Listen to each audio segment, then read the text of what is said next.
Yeah, I'm getting that question. Yeah.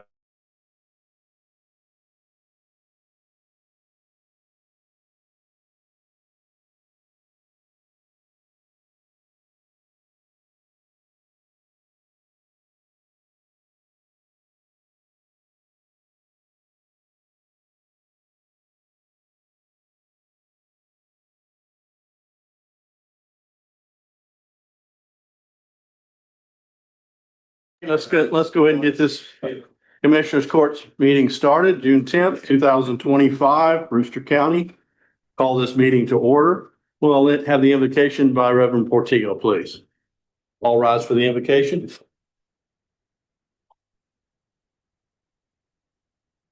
Heavenly Father, we just thank you, Lord, for today. We thank you for another day of your strength, your light, your truth. Father, we just thank you, Lord, for strength in our bodies, the breath in our lungs, and with the very breath that you give us, we just praise your holy name. Father, today we just ask for wisdom, Lord, knowledge, discernment, Father.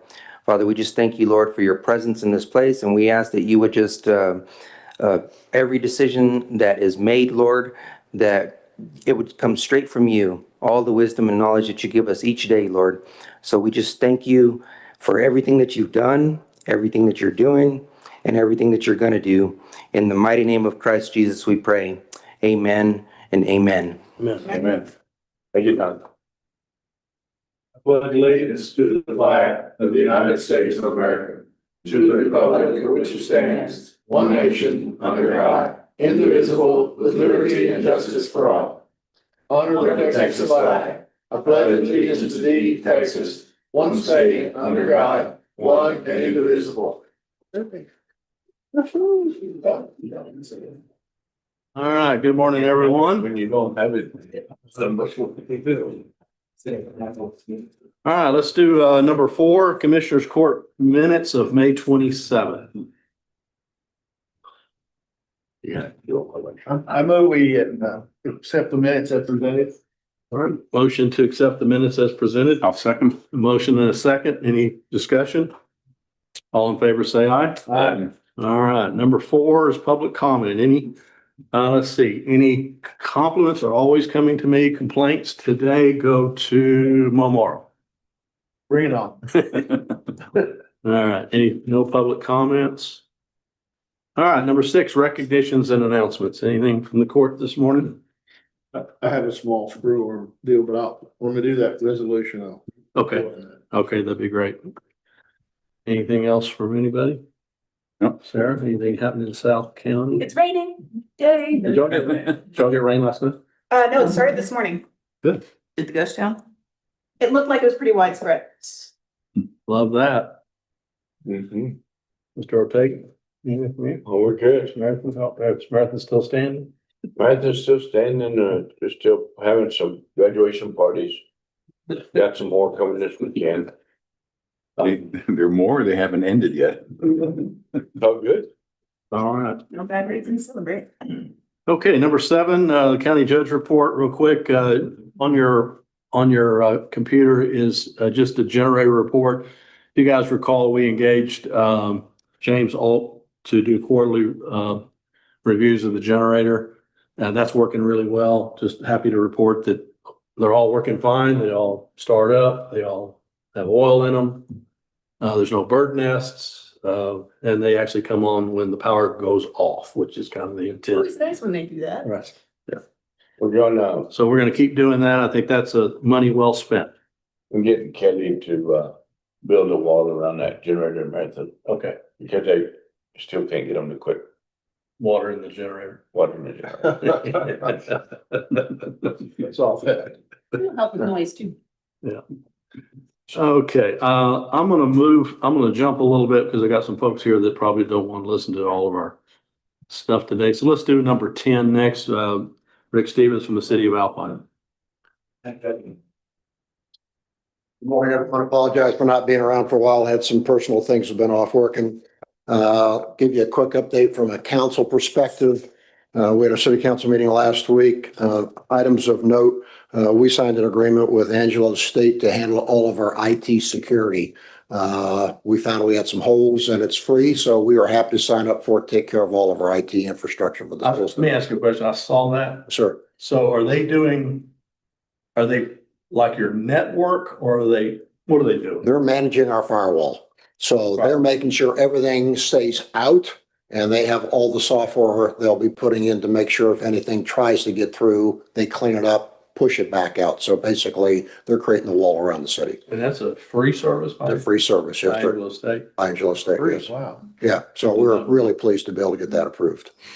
What about your internal workstations? Internal workstations, they've been covered. That's been our challenge. They've been covered internally with the normal Norton software, the normal items you have, but there's nothing protecting us on the outside. So we said, let's have the pros take care of it rather than rely on what goes on from a city standpoint. Okay. We had a number of ordinances have been off working in the area of zoning. We're in the process of updating our zoning map. You'll see that come back in the July timeframe for approval of the zoning map. The last time we updated that was 2013, so it's needing a lot of cleanup. We're also updating our zoning ordinances. I've mentioned it before about changing our R4 from basically mobile homes to mixed use residential, which will provide a lot more flexibility internal to the city. We're also updating for our fire prevention, updating our ordinances from an animal standpoint. And we also talked about the boards and commissions that city council participates in. Each of us has a role or responsibility that they participate in. I'm on the HOT committee. I'm also on the library board. I want to thank the county, particularly for the engaging with us as we get our new zipper in here. I know we're going to go work that together at Alpine Country Club Estates. So we're looking forward to getting that on board. And I know the residents of Alpine Country Club Estates are excited because we got lots of work to do out there. But I think it begins to cement a stronger relationship between the county and the city so we can do more things together and get that zipper going, get that tractor going, get that road cleaned up, and then hopefully the city can help out the county in areas as well. Do you think that's gonna happen in August? It'll happen in August. We expect it. Who's gonna spearhead that? Eddie will spearhead that. And we'll see how from a city leadership standpoint, but Eddie will have a lead on that. We're just gonna stand by until Eddie calls us. Yeah, and I'll follow up with Eddie. We have a special city council meeting tonight, so I'll follow up with Eddie this week or next and make sure we've got that lined up. Know when the zipper's coming in. We've already got all the material for it, so that's not an issue. Just a matter of getting the equipment in. You know, while we're in the spirit of cooperation, do we have anything we need to zip? Always. Yeah. You know, I wonder, I'm just thinking out Well, loud. by all means, I agree. It's being used and everybody's singing Kumbaya. Yeah. I'm not saying we would do all of our road, but maybe there's a particular critical mass that could be. Everyone you touch needs it. Yep, no, that's exactly, yeah. So, okay, so we're gonna, the opportunity to learn a lot. We have a special city council meeting tonight because of the challenges we have with city leadership. I have no idea how that's gonna work out. It'll start at 5:30, be an executive session. We have a number of things to work through. Because Megan submitted her resignation. She felt she didn't have council support. Her last day is this Friday. She already has a new job. She'll start on Monday. Don't ask me where. She's not disclosing that yet. But city council has to appoint an interim city manager until such time as we get a full-time city manager. My assessment, based upon past experience, that's going to take between 3 and 6 months to happen. So we have our work cut out for us. And in a home rule city, council cannot lead the city. We have to appoint an interim city manager. So we have some work to do to sort through that. And as you might have heard me talk about on the radio last Thursday, I'm not sure we have anyone currently employed by the city who could be the interim city manager. We're in budget cycle. We've got a lot of things to be able to work our way through. Last thing I want to mention for those of you who may not have heard with the legislative session being complete, Saul Ross did very well from a legislative perspective. Their budget's going to increase some $25.9 million. The good news is general revenue is going to go up from 20 million to 35 million. And they've got additional funds for Borderlands research. They've got new program development. Bottom line, when you take it all, it's a $26 million increase for Saul Ross. So I think that's really good news. My compliments to Carlos Hernandez and his leadership team, but he would also say that the Texas State University system worked it really hard. And so I think that bodes well for all of us here in Brewster County. Rick, I noticed the legislature did not get the legislation approved for y'all on the hot tax change. That's correct. That died in committee or never made it out of committee. Yeah. I forget, what were y'all asking? So we are asking to no longer limit us to be able to spend or have to spend at least 51% of our hot funds on advertising. That goes to some past sins that occurred many, many years ago. Talking to the legislative folks in Cesar Blanco's office, it really got hung up with a bigger issue that we had gotten put in as part of a rider for that. From a city standpoint, I don't think that it's a huge issue for us because we've got some reserves and flexibility to work what we need, but it does say that half our funds have to go advertising. We'll make a run at it again in the next biennial session. Is that for all small towns or just us? We're expecting. Alpine is unique, Okay. as you might expect. Because of some issues in the past, the hoteliers went to the legislature and said, we don't believe that Alpine is allocating funds properly, so we want to make sure at least half of it goes to advertising, which is about bringing people into Alpine for, heads and beds, and allocate to wherever else you want, but at least 50% will go to advertising to bring people in.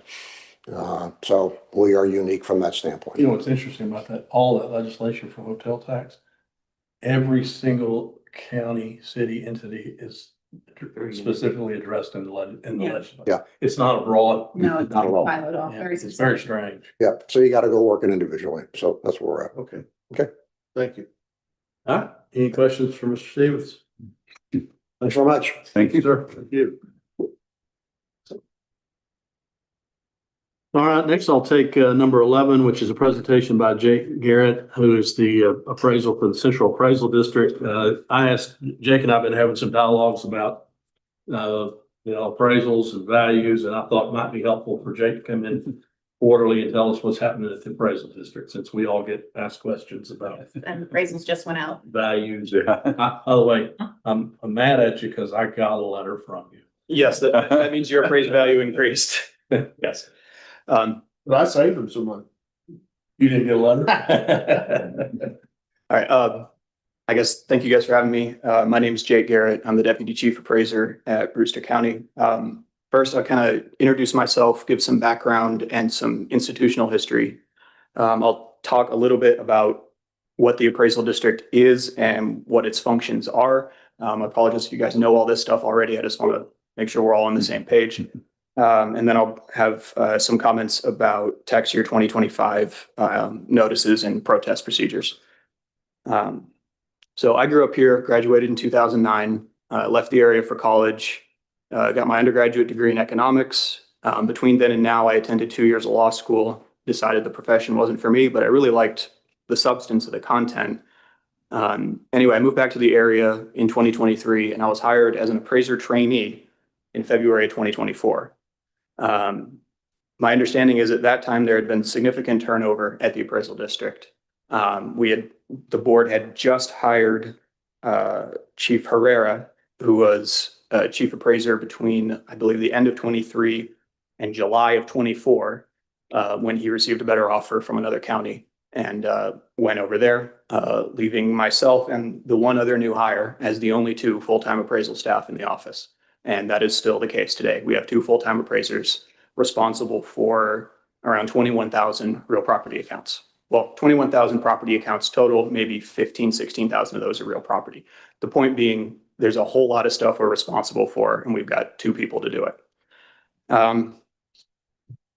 So what is it that the appraisal district does? I want to be very specific here. I'm going to list 4 kind of bullet points that I believe fully encapsulate the statutory function of the appraisal district. And if a function you're thinking of falls outside of these 4 points, it probably doesn't fall within the appraisal district's purview directly. So I'll just go through here. So 1, produce credible opinions of value for all taxable real and personal property in the district. So produce opinions of value. 2, apply exemptions and limitations as provided by law to those opinions of value. So that means apply the homestead exemption if someone applies and qualifies, or over 65, or the various other exemptions that the legislature has authorized. Point 3, apply alternative valuation methods to those properties that qualify as provided by law. So that's your ag and your wildlife exemptions, right? Those are conceptualized in the code as an alternative valuation method. We're not taxing based on market value, we're taxing based on the productivity value. And point 4, transmit the resulting appraisal roll to the Brewster County Tax Office. And that's where the functions of the appraisal district end, right? Our function is to produce opinions of value, modify and limit them as provided by law, transmit the resulting roll to the tax office. So collections functions, keeping track of who paid, how much, when, on what account, all of that stuff is not within the purview of the appraisal district. That is the purview of the Brewster County Tax Assessor Collector's Office. So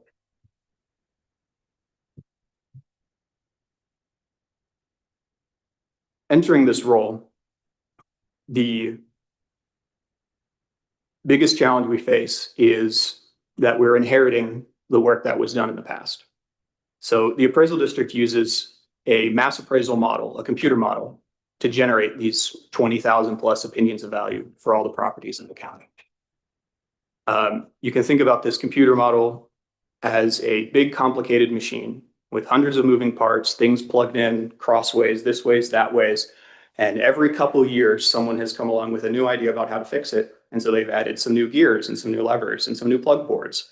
And that cycle, from what I can tell, has repeated just as far back as I can tell, looking in the system. So what we have is a big complicated machine with hundreds of moving parts that was not intentionally designed by any single person at one point in time. And the result of that is appraisals that come out too high, appraisals that come out too low, and general inconsistency. Now, under the tax code, the way this is addressed is through the notice and protest process, right? If the appraisal district is going to increase the appraised value of a property, we have to mail you a notice and state what we're going to change it to. That triggers the taxpayer's opportunity to present their own opinion of value. There's a whole process for that, which I'll get into later. A few things that the CAD is not. So the CAD is not the tax office, right? We don't send bills, we don't collect payment, we do not have records of what was paid, when, to whom, for what reason. The most we can do is we can see if there's an outstanding balance. The CAD is not the county, so we don't make any decisions regarding when a delinquent property is going to go through a tax sale or if it will go to a tax sale. The CAD's not a title company, so we don't hold any records that are determinative of ownership or any other legal right. So when you look on the map on the CAD's website and you see that the property line is a few feet maybe different from where you think it really ought to be, that is not an official public determinative record that states that that's where the line is. The CAD's online interactive map is created for one purpose, which is to allow taxpayers to see how stuff around them or stuff similar to them is being appraised. So they can see, hey, all the houses around me are appraised like this. My house is like those, but mine's higher. What's up with that? And they can file a protest. But it's not an official determinative record of property lines or even ownership, right? The records that the CAD has are meant to be as reflective as possible of the title instruments on file at the county clerk, but it's not 100%. We're inheriting a system that has been administered to varying levels of quality over the years. And there are gaps in what we have that need to be addressed. Challenges for the CAD. So there's two ways that the state assesses appraisal district performance. At the property value study and the MAPS or TARP review program. I'll go over those two one by one and describe the CAD's past performance. The state property value study is a measure by which the state compares known sales prices of properties in the previous year to the appraisal district's appraised values of those properties. And if the appraisal district's values are lower than the actual sales prices by a certain amount, it results in failure of the PVS. Failing the PVS means that the state withholds funds from the school district. This has happened every year with the exception of 2017. So the appraisal district has not met state standards with respect to keeping up with current sale prices of, well, houses, land, real property generally. The second performance indicator the state uses is the MAPS or TARP review program. So this is where the state comes through, looks at the methods and procedures that are being used to appraise the property and decides or rates, what is the quality of this work. This program started in 2012.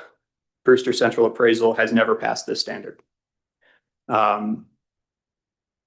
The result of failing this standard is the state makes recommendations embodied in these TARP reports that are available online. You can see the reports for previous years. The recommendations they make are pretty much the same every time. The recommendations are you need to hire more people, you need to raise salaries so you can hire more experienced people. And that's pretty much the sum and substance of all the recommendations that the state makes. As they look at the methods and procedures, they say, that's not up to snuff. And then we respond, okay, so what should the CAD do? And the answer is hire more people. Okay,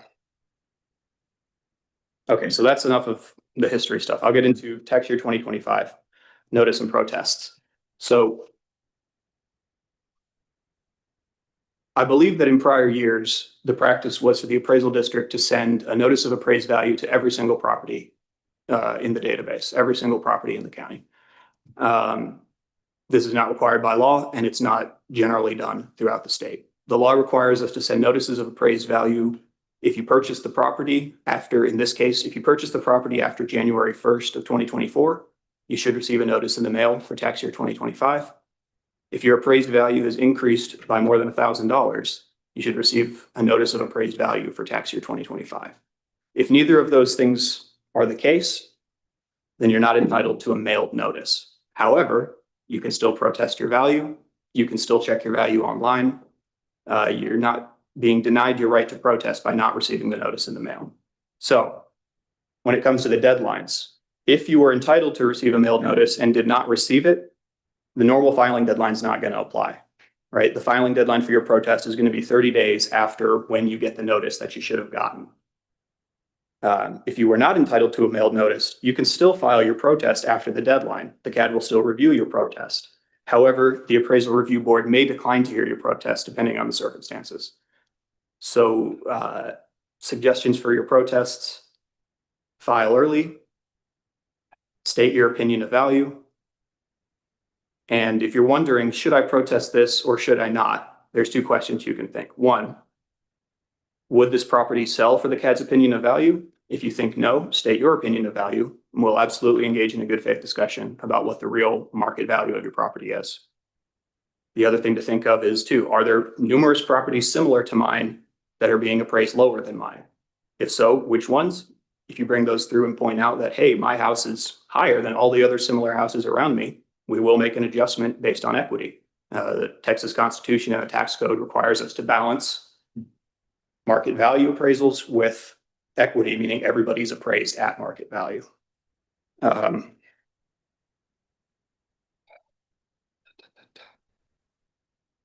So I guess final thoughts.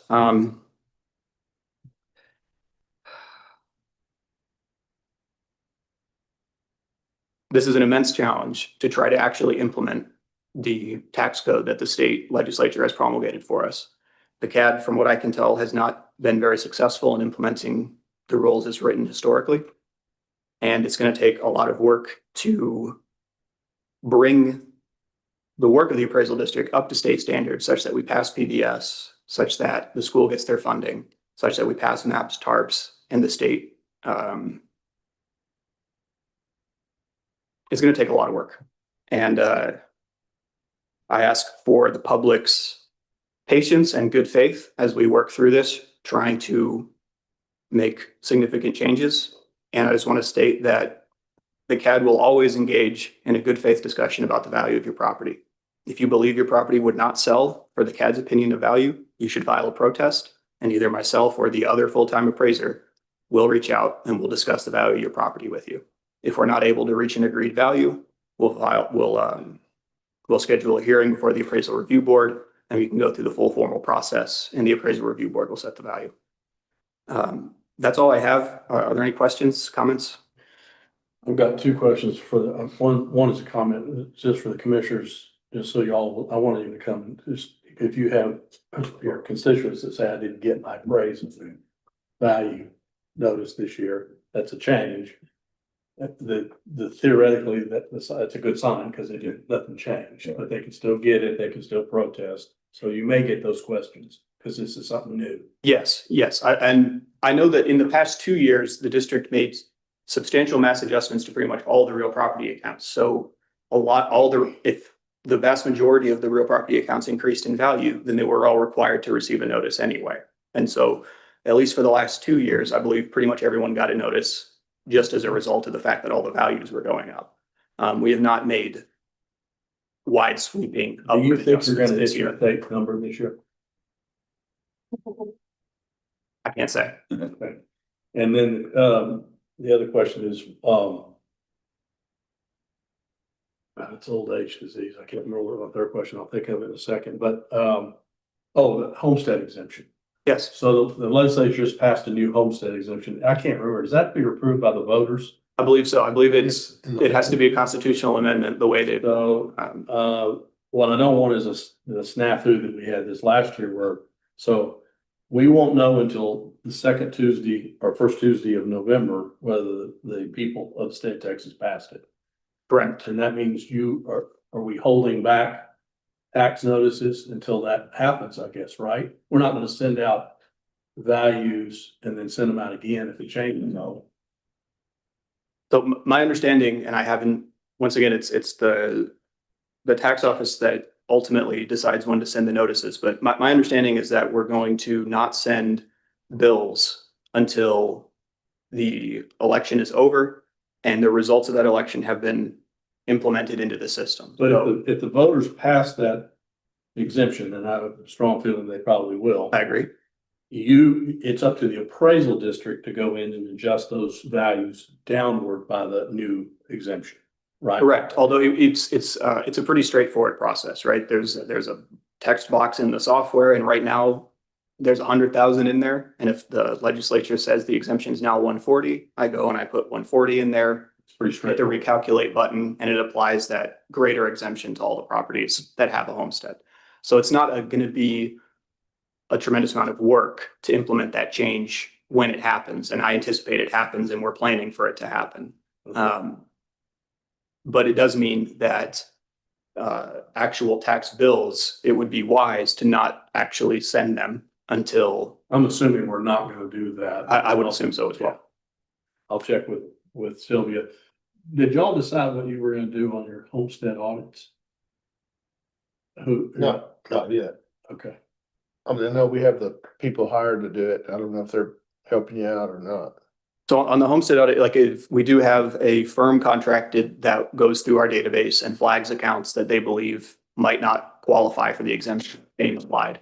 And then we have someone on staff manually review those, send the required notices for the required notice that states, submit a new application for this exemption. If you do not submit a new application, we will remove it, wait the required time period, then remove the exemption. We do have a process in place to do that. We actually have a temp or an intern hired right now for clerical work, who's right now focused entirely on going through the backlog of flagged accounts and sending the required letters to everybody who needs to get a letter. One of the things that a lot of counties are doing is I think it's required every 5 years you do this, isn't it?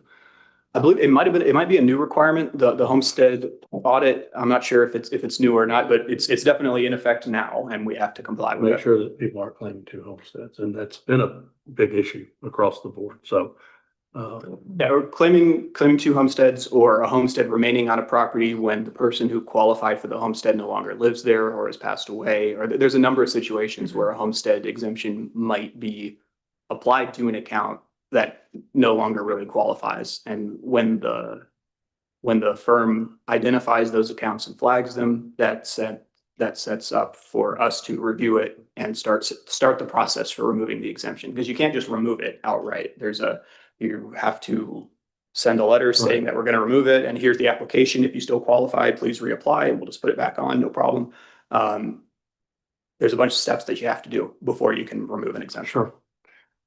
Now, if a taxpayer walks into your office, says, I got a check here, I want to pay my taxes. Sorry, sir, I cannot help you. You just send them back down to the tax assessor. That's correct. Okay. And I'm sure that happens. It does, yeah. And it's not an ideal system where these two functions are separated, but this is the system that the legislature has promulgated for us. We have an appraisal district, which is a distinct political subdivision of the state, separate from the county, that produces the appraisal roll. And that's our function. We transmit that roll to whatever office is in charge of collecting the taxes. In Brewster County, it's the Brewster County Tax Office, and that tax office then sends the bills, handles the money.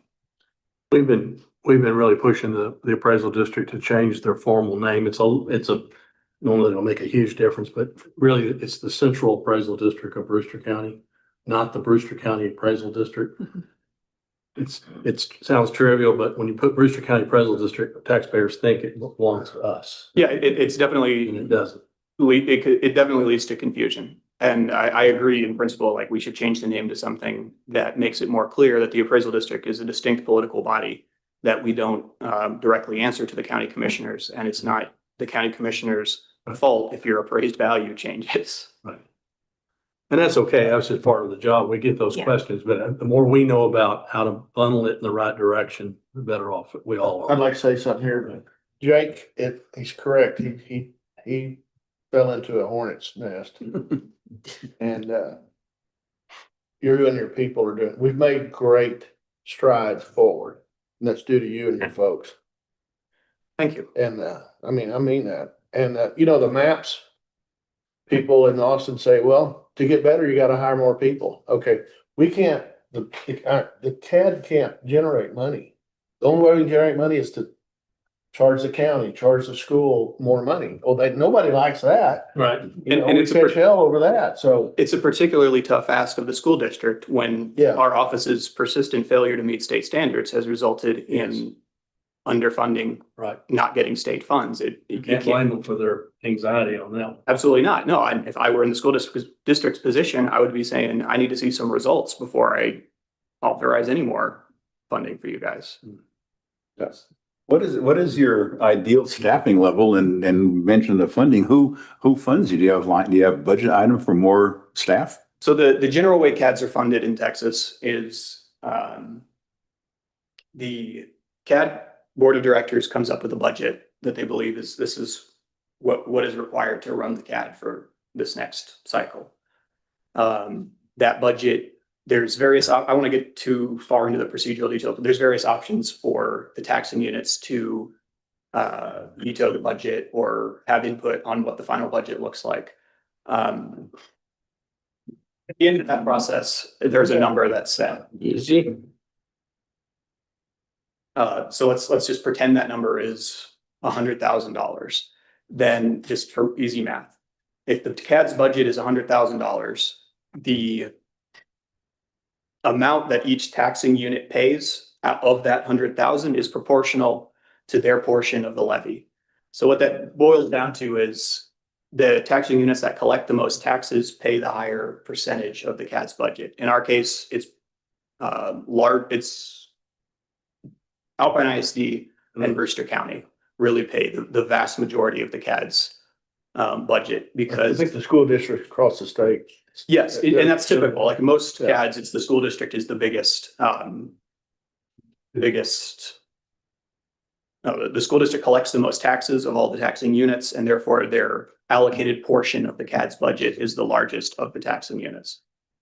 So to return to your question, I'm not sure what the ideal staffing level is. I'm new in this industry or in trying to improve this office. I would say it's definitely more than 2 full-time appraisers. Too, yeah. I don't know, I'm not saying we need a dozen people in there, but we certainly need at least 1 or 2 more. Right now, we're in the position where with current staffing and resources, we can tread water and we can make very slow progress. But that's what we're capable of with our current resource constraints is treading water and making very slow progress. If you imagine the classic triangle, you can have good, cheap, fast. You We can, only have two where of do them. you land on this spectrum? Right now, you're at pretty heavily towards good and cheap, which means it's not going to be fast. I hope that answers your question. Can you find qualified people in our area, or you have to attract them from outside? Well, I think it would be a challenge to do that. We would probably want to. I really don't know. Can I step in on that? Sure. 'Cause when we hired Raymond, the guy that hired you. Yes. Right? We advertised, we looked. And, we couldn't pay enough money to attract someone. And we're not the only CAD that's in that shape. There's a lot of job openings for chief appraisers out there. And it's hard. This guy, he was in the Houston area and he wanted to move to Fort Davis, so it fit in with him. And that's how we got him. And he was good. I liked Raymond. Yeah, me too. But he got, the sugar water took him over to Pecos, because they paid twice what we were paying. Almost, yeah. Yeah. And So if we're gonna attract people, we gotta pay them. That's the way I see it. They're unusual, Jim, in that if they don't spend the money that they're allocated for the year, they give it back. Yeah, we don't have a savings. They don't have a savings account. So we got money back this year, which is, that's rare. We got money back because they didn't spend all of their budget last year. So they're sort of a zero-sum game every year on what their budget is. Basically, your budget is payroll, Yeah, so well, the most part. I would say that's probably half, maybe a little more than half. But the software the mass appraisal software license is the other big chunk of our budget. That's $70,000 a year. And some of that cost is shared by the tax office, because the way this software works, it's a shared database with two different software front ends. So there's an appraisal software front end that interlinks to the database, and there's a collections software front end that connects back to the same database. And so the Brewster County Tax Office does pay the CAD for the portion of the software bill that is specifically for the collections front end software. So we get a little bit paid for that way. But the biggest expense is software and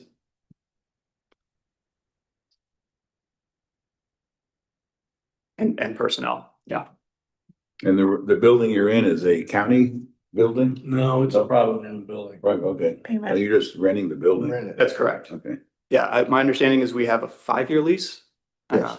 And with, Probably 4 now. oh, yes, yeah, a 4-year lease with, we had to change in the landlord, but we carried over the same terms of the original lease. We're there for at least the next 4 years, and I don't, well, that answers the question. All right, anything else? I have a question. You mentioned briefly that in all of its wisdom, Texas has decreed that the appraised value should be equal to the sale value. Mhm. However, in Texas, it is not a disclosure state. You're not required to disclose what the sale price was. Mhm. So how do other counties handle that? Well, first off, Brewster County is unique in just the size, right? There are more mid-large size rural land parcels in Brewster County than probably anywhere else. So whatever solution we come up with will probably be bespoke to Brewster County. Mm. I don't know if there's, I'm sure there are CADs with rural properties that are doing a better job than we are, and we can certainly try to emulate what they're doing. But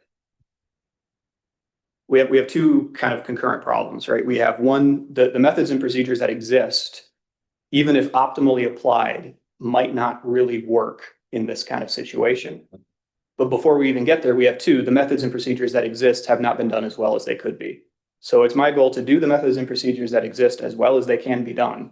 And we'll see where that takes us before Trying to reinvent it. before trying to reinvent the wheel. Like the first thing is to just round out the wheel that we have and then see how it rolls. And then if it doesn't roll, then maybe we need to reinvent the wheel. But we're still at the first phase of just trying to make it round again. Thank you. What the PV, was it PVS? Yes. Calculations? That's what the state does. It funds all schools, public schools in Texas. And it's my understanding that whoever the guru is in Austin, he has access to the sales, whereas we don't. And that makes no sense. That is the case in sometimes, yes. Yeah, so that, I mean, They have all the numbers. yeah. Anyway, that's just. We're just flying blind. Do you have trouble when when the property change hands and ownership? Do you have trouble getting the new owners? Yes, we have encountered problems with that. I believe historically the CAD was relying on basically going into the county clerk's website monthly, printing a report of all the stuff that all the deeds or documents that transfer taxable interests that were recorded, getting a big list and then going through that. I'm not sure how consistently that was being done in the past. We've definitely missed some deed transfers. But one thing I will want to point out here is I don't want to continue that policy. I know when I first started, the office was, if someone came by with the deed and said, hey, I just bought this, I just recorded it, here's my deed. The policy that I was taught was to say, oh, we'll get it from the clerk. You don't have to worry about it. We're fine. We'll get it from the clerk later. I don't like that policy very much at all. I think if someone buys some property and they file their deed, the next step should be to come down to the appraisal district and hand us that deed. And then we can confirm that we have a valid account for it. We know exactly what the property is. We can actually, get ahead of that stuff. So I would encourage people, if you buy a property, you record your deed, bring it to the appraisal district to make sure that we have it correct. We get the majority of them from the clerk's office, but it's not a perfect process.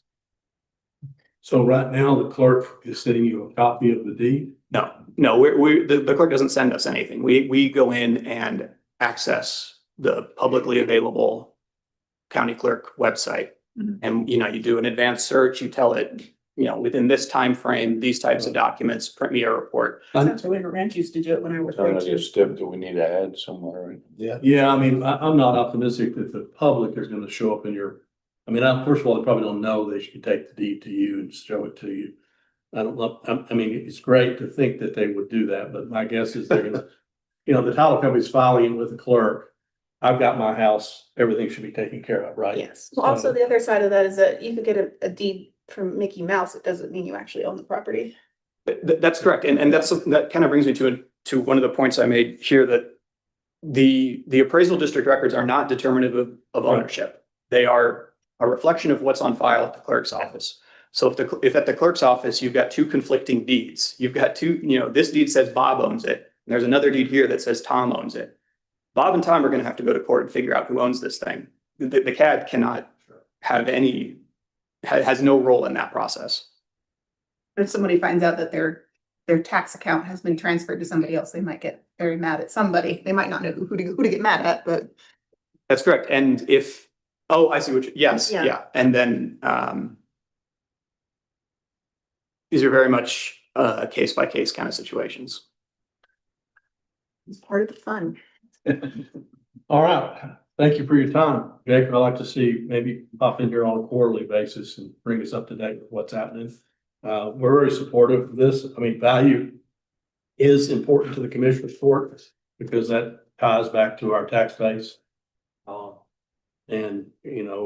We could sit here and talk all day about economic development and rising tides and floating all boats, but it's important that the values are fair but right.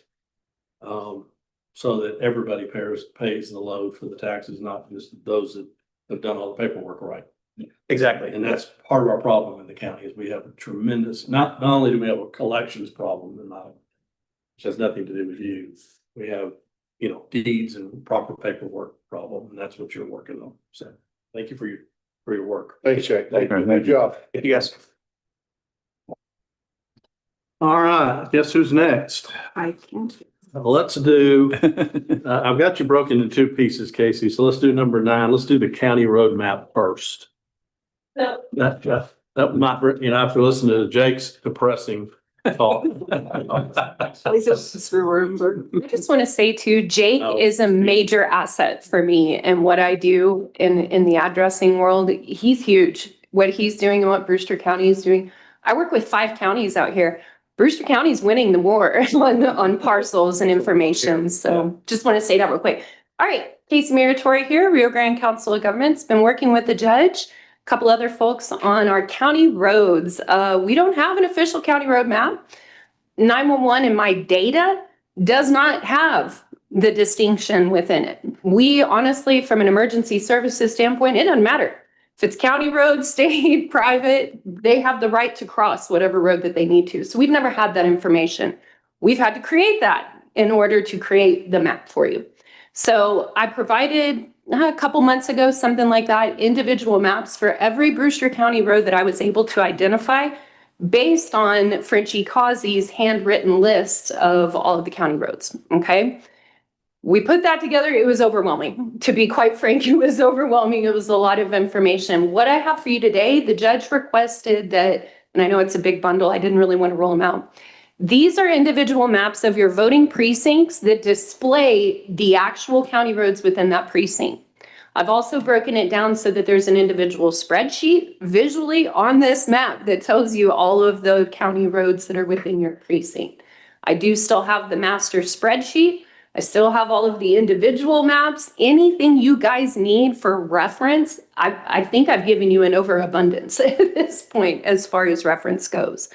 But the bottom line is that if we want to make this map and we want it to be public facing, it needs to be right. If we get this wrong and maintenance say ends here, but we show that it ends here, that's going to be something that comes back to bite you, right? So it is imperative that we figure out where these maintenance schedules are, where it begins and ends, and that I even have all of the roads. I have a suspicion that even in that list I was given, there might be a couple out there that aren't on my list, right? So it really, I put the task in your hands. We need to figure it out, right? We all want a county road map. I get calls for it every week. Do you have the county road map? No, I do not. No, I do not. So this is what we have to do in order to accomplish that. But I have presents for everyone, all of your voting precincts. You got fancy new maps.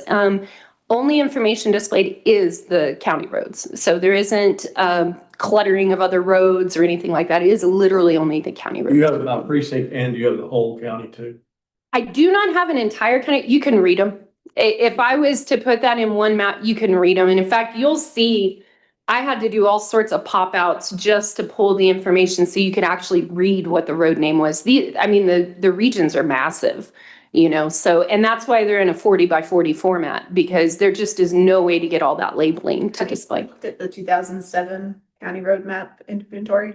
No, I have not. The list that I've been going off of, Frenchie gave it to me before he left. And so I haven't really had a need to go back and look at something else. It's just a very I have that. systematized method of giving all the roads, and it uses a grid system, and it's very complicated. You can see all the roads on it, but it's about like 400 pages long. Yeah, it's a map book. Yeah. Probably. It's a map book. And I can do those things. Once we get it figured out, that can be done, right? I've also made map books for the DMR, for instance. That's an incredibly important map book, right? So, yeah, that's where we're going. But we have to make sure the information is correct. All right, so from the chair standpoint, this is what I'm gonna ask the commissioners. Y'all gonna get your precinct maps. This is first pass. This is not, we're not voting on the official map yet. Okay. First pass, we're gonna come back in here in 2 weeks. Okay. And do second pass. Yes, sir. And we'll put it on the agenda for second pass. And then once we all agree that we're happy with it, then we're gonna publish this map for public consumption. Mhm. So I challenge you guys for homework assignment to give them, I don't have a precinct, so I don't have to look at any of y'all's roads, but Not too bad. I mean, when you break them up by precincts, Yeah. That's a good map too. And I did go ahead and title the map not an approved map. I don't want these to fall into someone else's hands and they think it's actually the county road map. We don't need that to happen. So I did title them appropriately.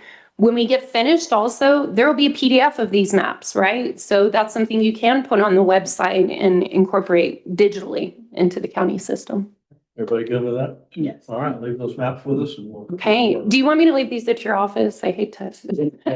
Give them to Jenny over there. This spreadsheet you have, is there any inventory of the actual length of all the roads in the county?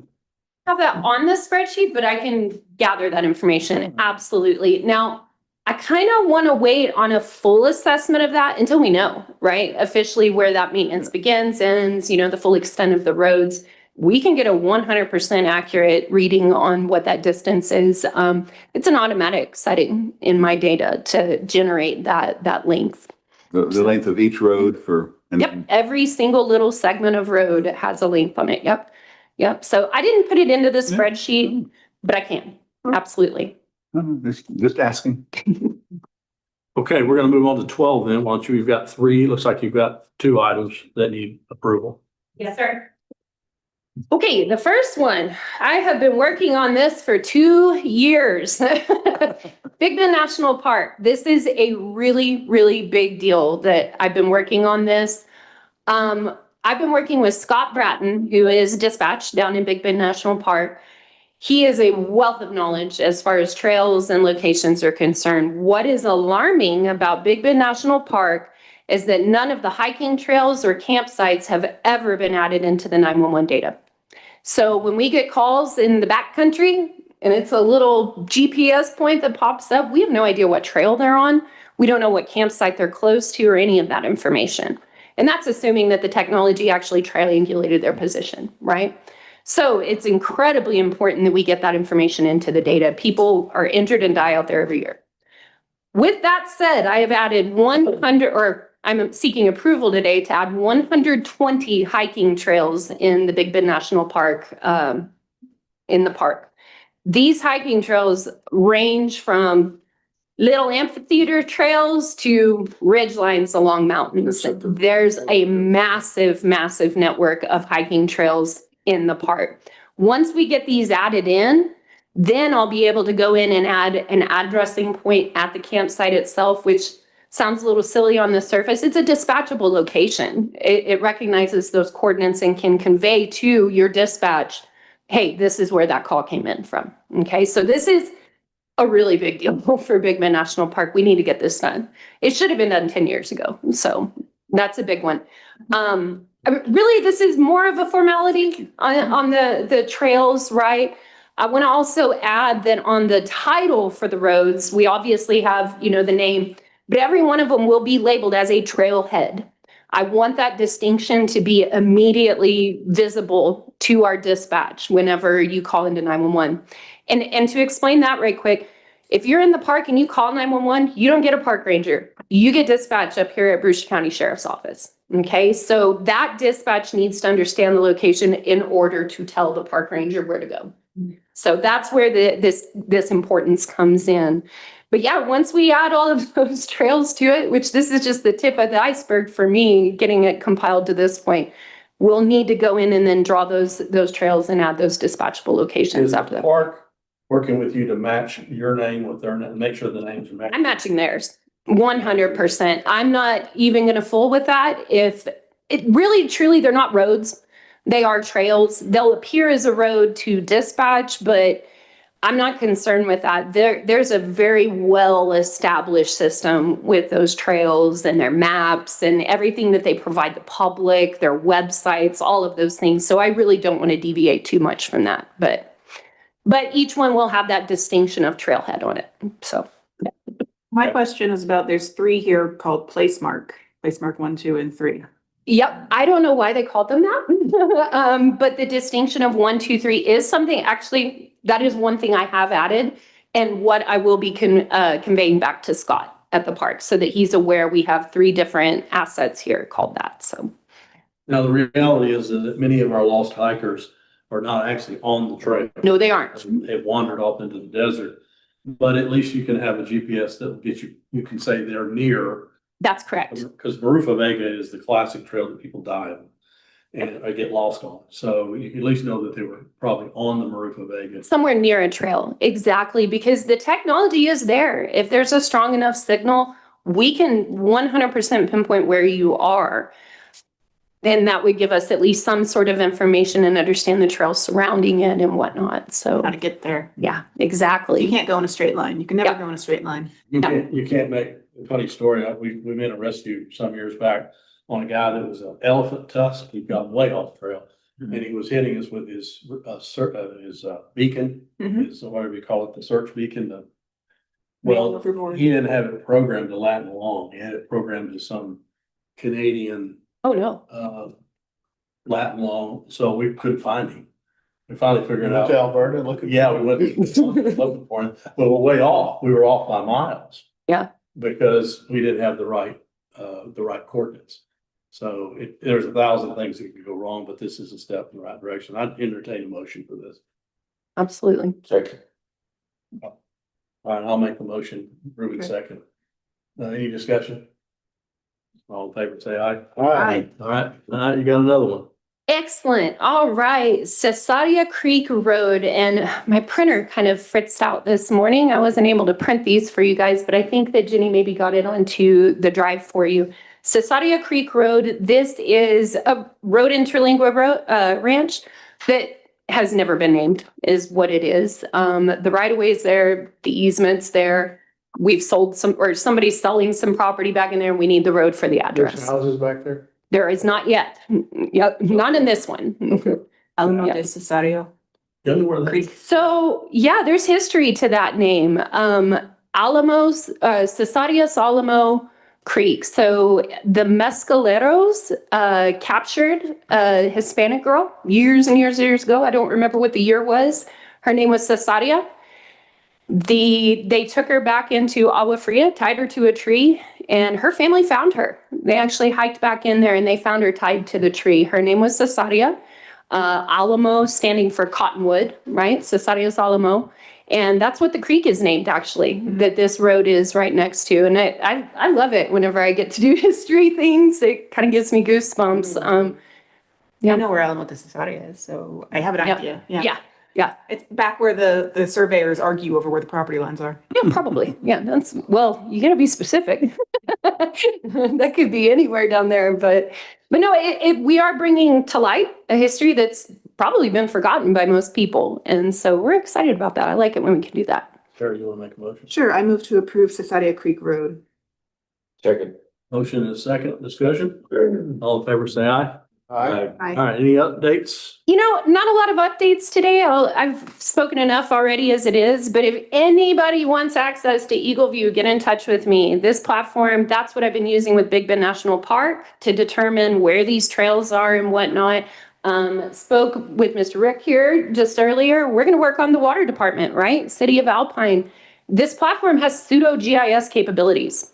So if you have a need for a map, you can go in there and draw all the things, send it to me, and I can make you a map out of it. It is really that simple. I know that we do need to do that work. Like, for instance, with the water department, we need more digital resources for our mapping and things like that, So, yeah, I'm encouraging everyone, please get on that platform that is listening.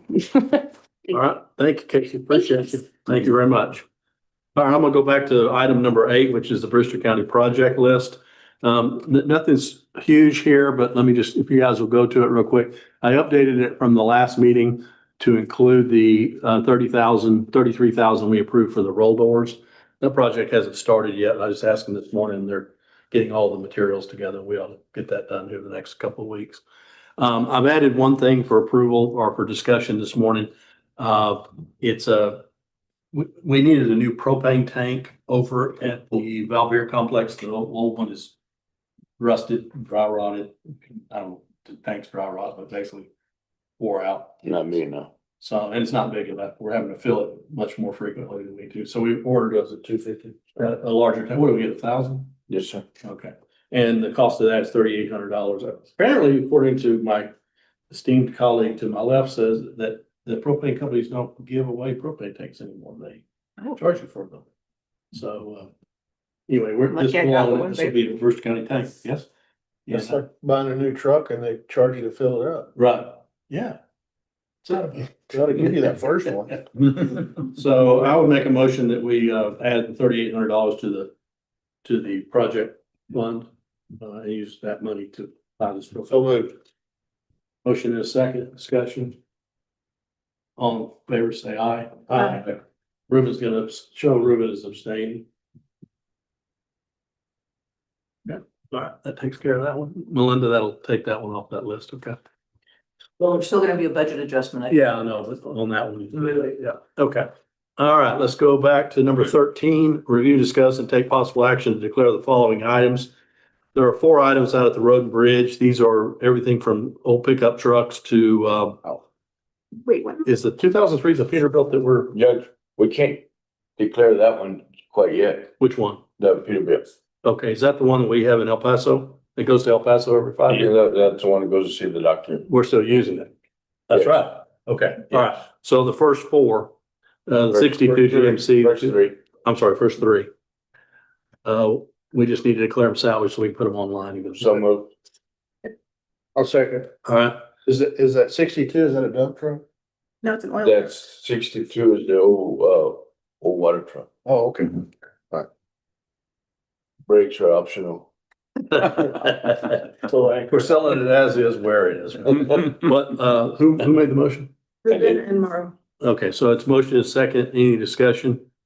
All right, this will be approval, for the A, B, and C. All in favor, say aye. All right, thank Okay, you. Good. All right. back to the list of presentations on what we're gonna buy. What'd you find out on those pickups? I got a quote from Enterprise Leasing, and I just haven't had a chance to study it yet. Okay. But yes, I got a quote. It's is it a 4-year? What are you guys doing? 4 or 5-year leases on your? I think it's a 4-year lease, Ruben, with a 20% residual. I got to look at the numbers. I honestly hadn't looked at it, but I did get a quote. First blush, it sounds like that's what we ought to do, but I don't have a recommendation for you.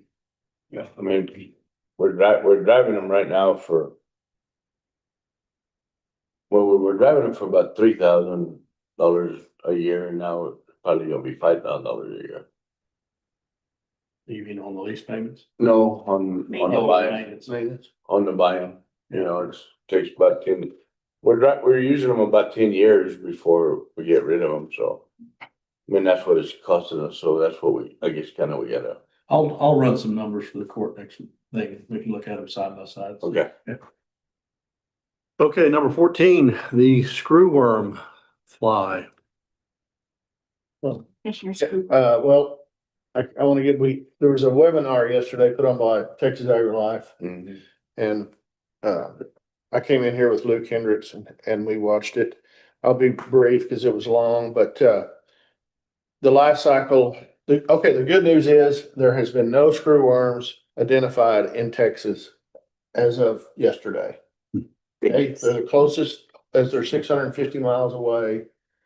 Well, they're 400 if they could fly over the Gulf of Mexico, but they can't. And you can't truck them over there. So 650 miles to the Texas border, and that's from Oaxaca. We had them went down past the Panama Canal, and there was a plant there that put out sterile flies at 100 million a week. And during COVID, they lost all their staffing. And then the Darien Gap, which is right across the land use change, they cut down a lot of the forest and they moved cattle in, and the flies came with the cattle. So they've been slowly creeping up. They can travel up to about 12 miles a day. That's not on a truck. That's by Mother Nature. They don't like to travel that far, 6 miles. So, if they're 600 miles away, that's 100 days. They could be in Texas. There's the plants. We're trying to get our plants up and going with the USDA has given Mexico a $21 million to get one of their plants that they do sterile fruit flies and want to convert it to sterile screwworm flies. And hopefully that's down in Oaxaca as well. Potential impact of the screwworms, the cost of eradication from the US could be as much as $1.2 billion. The hunting industry for Texas, deer hunting alone is $4 billion. And that, the deer will get hit real hard if it gets up there. And livestock or cattle contribution is 8.8 billion. That's not all the other animals like sheep and goats. So the main thing is be vigilant, watch, yeah, and they can be in pets. They can be in any mammal. And the main thing is, or one of the easiest ways for these screwworms to attach themselves and to start their life cycle is through the navel of a newborn. That's tragic. I know, it is, and if not doctored, it could kill them within 7 to 10 days. Yeah, it takes, when the female lays the eggs, it takes 10 to 12 hours to hatch. Wow. Pretty quick. Ray Bullock, called me the other day and said, way back, he said, I think back in the 70s or something, he was part of the guys that flew in the planes. That dropped the screw Sterile fly flies. out. He said it was quite exciting. When they landed back at the airport, there's always flies and planes. So that's briefly what it was. The good news is we're not there. People are aware of it. And, we just need to be vigilant and help Mexico in the isthmus of some strange Indian name. I couldn't spell it or pronounce it. That's where they're trying to stop them right now. If you want to talk about the resolution we have. Yeah, and where is it? Do we have it? Yeah. It's in there. That's what I was trying to do when I cut myself off. We got so many trails in here. How do we get so You have many? to scroll past all Good. the. I didn't think I realized that Casey had put this many on here. Made it like 145 pages. Where is it? Gruen resolution, it's right below the 2003. Oh, here we go. Sorry. Yeah, way down there. You want me to read this? Yeah, go ahead and read it. Okay. This is a resolution of the Commissioners Court of Brewster State, the Court of Brewster, State of Texas, supporting immediate federal action to combat the threat of the New World screwworm fly to livestock, wildlife, and the rural economies. Whereas the New World screwworm fly, Cochilemia homivorix, poses an imminent and severe threat to the livestock, wildlife, and economic stability of Texas, with projections indicating its arrival in Texas by July of 2025, movement to the Canadian border by the end of summer.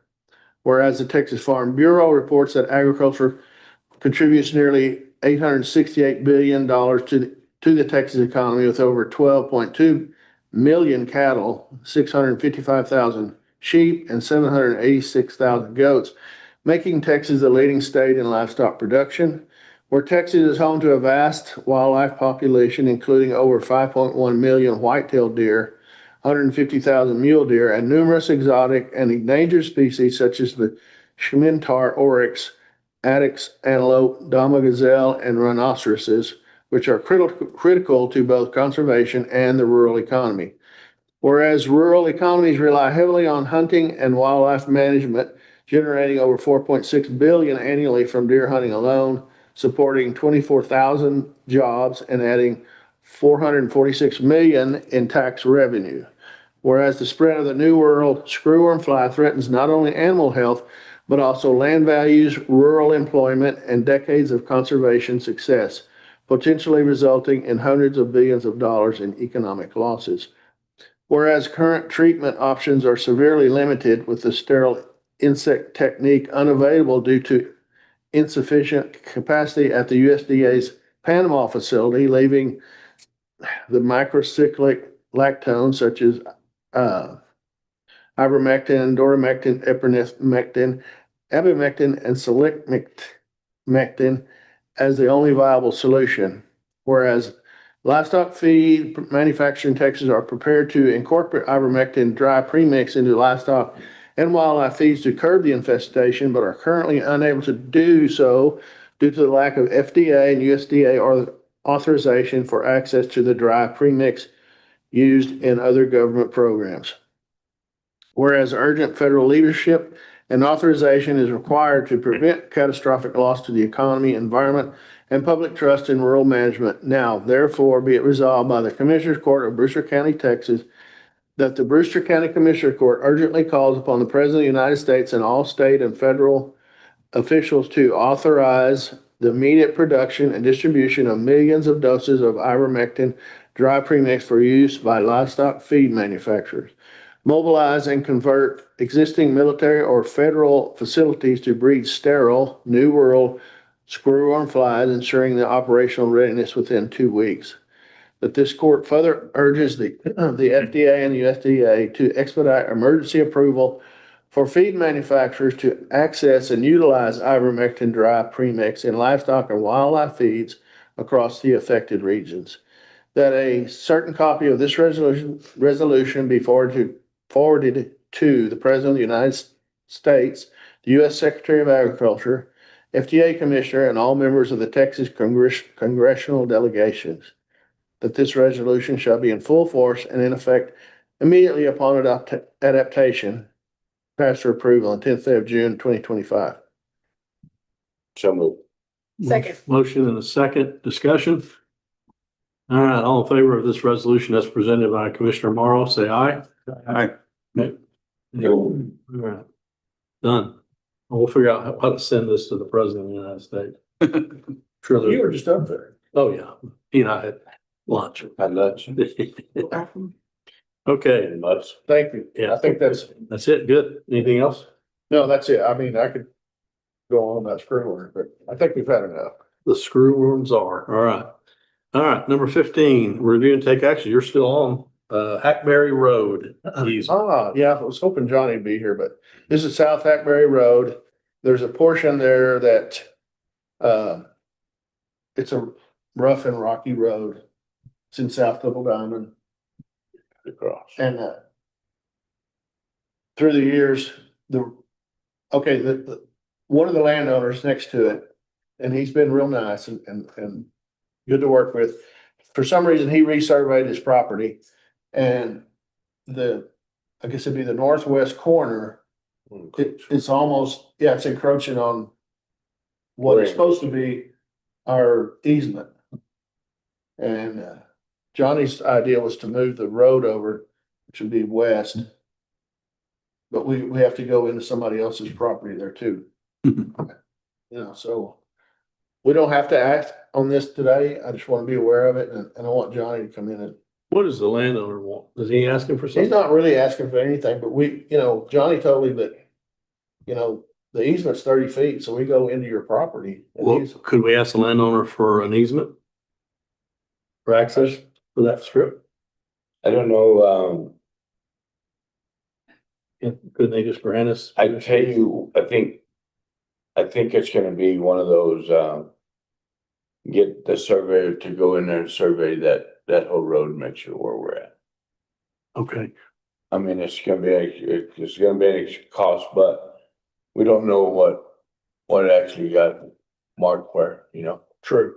I think the road was there and then people just bought a property and built a house. Well, and then the road, I mean, we have other places where the road's in people's land. Yeah. So I think we need to get, my opinion.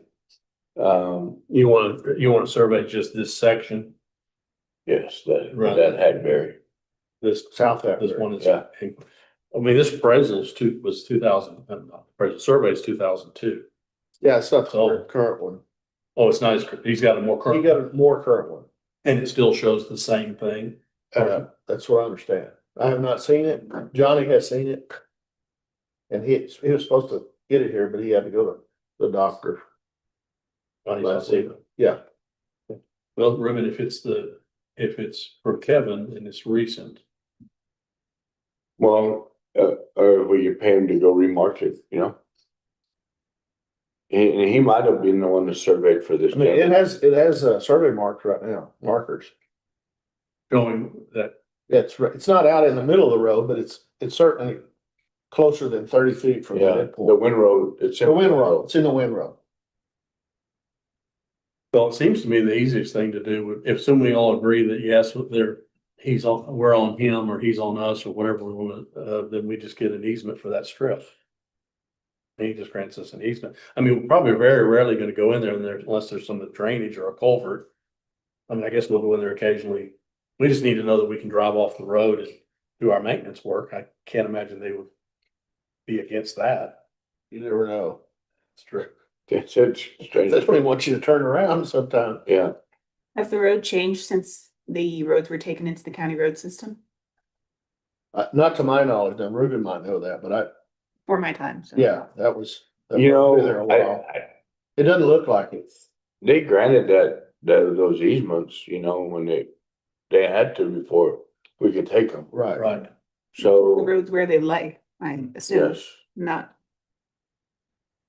but I mean, I don't know. He might have to go back on his stuff and see whether that his part of the easement that he gave in for the road is part of what is right there. You know, because the land was into the middle and then on that HOA, then they made the roads.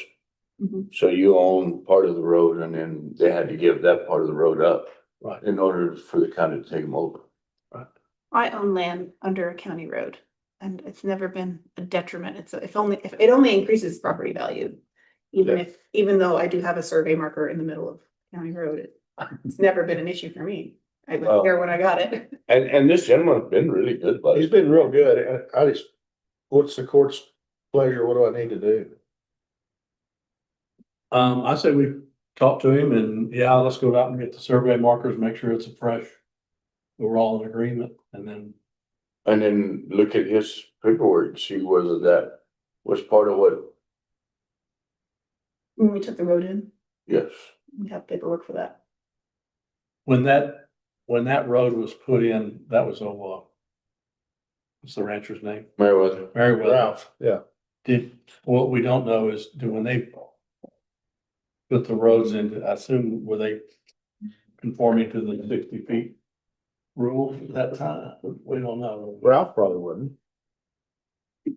I'm just saying. I mean, that's what I'm saying is, I mean. It was all surveyed and then through the HOA, they made the roads. But, I mean, we don't know exactly how and where the boundaries ended up legally. Yeah. When they gave up part of their land for the road to come through there. So you're saying that where his northwest corner is, he might have legally granted that to the county at some point? Is that, That's I what mean, I'm thinking. That's what I'm not assuming that, I'm just saying it could, it's. No, I mean, possible. yes, sir. Or he granted it to the POA and Yes. gave it to us. Okay, When, yeah, for us to take. I mean, right now, the right lane of traffic is going through his road. If I'm reading this right. That dotted line is the outside boundary. The middle line is the middle of the road. So if I'm looking at this right, everybody that travels that little distance is actually traveling through his land, according to this survey. yeah. Which includes him. That's generally how So I would think reasonable people could figure this one out. All right, well. I think we need to get the other side of the road done too, and then figure out what the distance is Yeah, to get Kevin in there and then some, yeah, I'd hate to start moving road. Yeah, that'll open a can of worms. Yeah, there may be 18 of these, you know. Anywhere there's a bend in the road. Yep. The road tends to migrate. Well, in my experience. the opposite side of this guy's property on the other side of the road is pretty steep hill. There's no houses, right? I mean, so I mean, it could have just easily. it could have, yeah, just through the years Moved moved out. over True. through Maine. So, and that's what, But that's what I don't know. And that's what I'm saying, that we need to get Kevin to give us a other point, and then we'll know what. There should it- be a record from when POA took it. There should be something somewhere, some piece of paper that says something. We'll go back and research it. We table this, is that? Yeah, let's just table it and we'll do some more research on it. Unless somebody wants to take action on it. I don't think we can That's what I without, have to do. I don't think we can without, Yeah, yeah. knowing. I think that we need to find out where the other side is, and then we can measure what that I'll road get Johnny, is. we'll go talk to the guy. Okay. So that's all I know to do, or start from there. We'll get Kevin to give us a point. Yeah. We'll Okay. Probably pay him, it'd probably be the easy. Yeah. He could probably find it faster than anybody. Do we need a motion to table? Yeah, there's phone number. Yeah, why don't you make a motion to table? Move to table this item. Oh, I'll second it. A motion to table, second, any discussion? All in favor, say aye. Aye. Okay, we'll bring it back for future discussion. All right, 16, Road and Bridge, Ruben. Okay. Because of the rains we fell behind again. So, I've got, Tomas, when he got the blade and from down south, and he's up there going up the side of the hill with you where the mountain washed down. Oh, boy. Okay. Yeah, and, How many guys do we have that can run a blade? Two. And we have 2 blades, right? oh, we got 3 first We got 3 blades. We got more blades than people. right now. And, You're the third one. but, we're trying hard. We're, You got more rain coming to potentially to that. yes. Yeah. Mr. Weekly called and those people from up above him, he's in bad health and they need to be able to get out.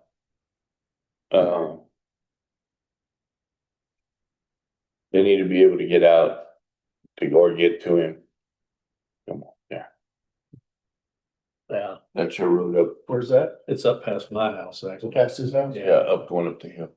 Riverbed. Yeah, it's basically what it is. Okay. All right, what else you got? Anyway, so they finished up the Alpine maintenance yard and general maintenance on 2 pickups.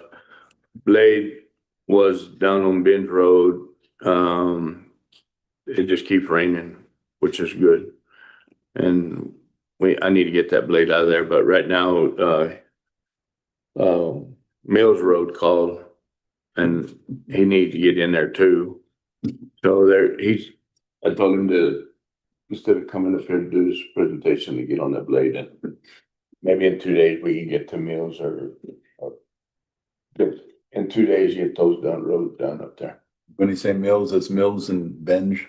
Both together, yes, Yeah. yes. Do you know how long that whole thing is? The loop? From the highways, Binge is like 8 miles of county. and then part of that loop takes in Mills Road when Yeah. it comes around. From that, from Ahern's there. But you said it's 15 miles, Jeff. Probably. Yeah, probably about 15. Yeah. But from Mills on the north end, looping back around through Benj. Yeah, so they finished hauling the millings to Fulton Road. I went down and looked at it. It laid out good. They're actually taking oil today, I think. The 2 of the guys are gonna take the oil that we have there and put it on there, and then once they lay it oil on there and run that roller on it, it should get tight and get hard like a road. I think it all is, now we're gonna have another problem. I think we're gonna have speed, but Yeah. anyway, and so it's gonna Just be have a something. deputy park there. They bladed Lone Star Road too, and they cleaned up in Marathon Post Park, and they were working on the distributor for the asphalt so that they can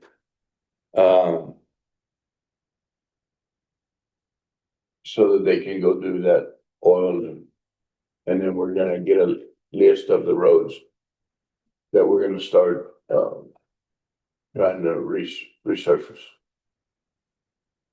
You know what roughly it costs? So to chip seal or redo a road, the cost per mile, do you know what that is? The oil was $17,000 last year. I hadn't priced it this year for a tanker, and that will do around 3 miles. How many? About 3 miles. All right, well, and then you got the gravel and the labor, so Mhm.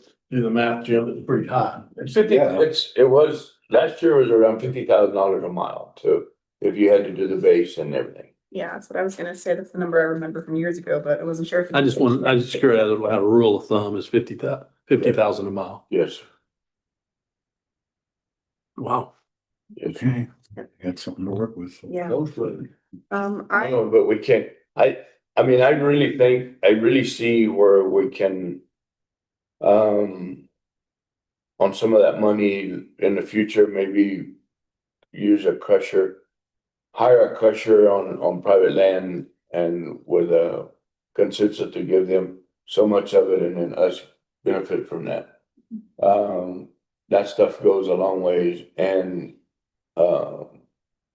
we could benefit from it. I mean, it's, You got like We can- talking about we can keeping get it. stockpiles of stuff? Yes, sir. No. for the road base. I really, I think $300,000 would probably save us a couple $1,000,000. Yeah.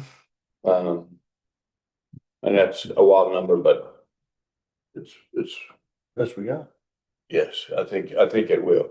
I think we get stockpiled in, especially the rancher let us leave some of it on there so that we don't have to move it all twice. Casey, don't let us take any more county roads. All right, any permits this morning? No, sir. Okay, that's all you got. Yes, sir. All right, 17, emergency management. A couple of things, you have to come down to look, that you have your pressures. The hours updated here, that's come down on days, look at your, taking the. Get them retagged and bring back. I'll do that, not next week, but the following week, so I'll be out of pocket next week. So I'll come down probably the first week of. Maybe the second week of July. Looking at my internal calendar, yeah, second week of July. The extinguishers from, fire station, JP's office, and the community room. And then community room and fire station. We need to get a couple set up, but in that county yard in Marathon where the deputies get the fuel. Okay. We need to at least have one there and, okay, please. Hydrants, I was driving around the county in town, Aaron's got hydrants are actually pretty good. The pumping out pretty good water, Sterling's water's pumping out really good as well. We had 3 hydrants in Alpine that were not so good, looks like one was hit by a car. And it's, so that was, one of the rails came off with another fire hydrant. No way to look up to it. And the one on Solar Ross and Cherry, which is right adjacent to the elementary school, isn't pumping anything. So called in all of the work orders on it. Johnny said he's gonna get on it. He has to contract it out. They did start working on another hydrant on 1703, which caused a huge flood and washed out a lot of the dirt there. From the rain recently, we've had a lot of washouts. Driving down the road and seeing a lot of the road deteriorating. It's nothing should bring alarm to safety. It's just if it rains again, it's gonna cause slick on that road. So I don't know if there's a way that we can run a sweeper over the road to get rid of the dirt, but if it starts raining again, which it probably will, maybe the next rain will wash it all away. But if it doesn't, it will just cause. Where's this dirt at? There's some dirt that's going down 90. I think it's over just around the bend from where the fire was. Oh, yeah, yeah. And that's a bend, so I That's the mean, what's up part. yeah, Oh, That's highway department thing.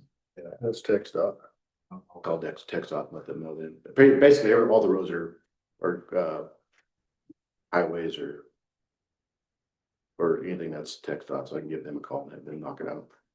But aside from that, I don't. James, just remember, if you ever fight fire down in Turlingwood, or I think Mount Marathon's the same way, those hydrants. Yeah. Or check valves, not hydrants. They look like hydrants, but a they, flush valve. yeah, you can't draw off you can fill your tanks with them. Right.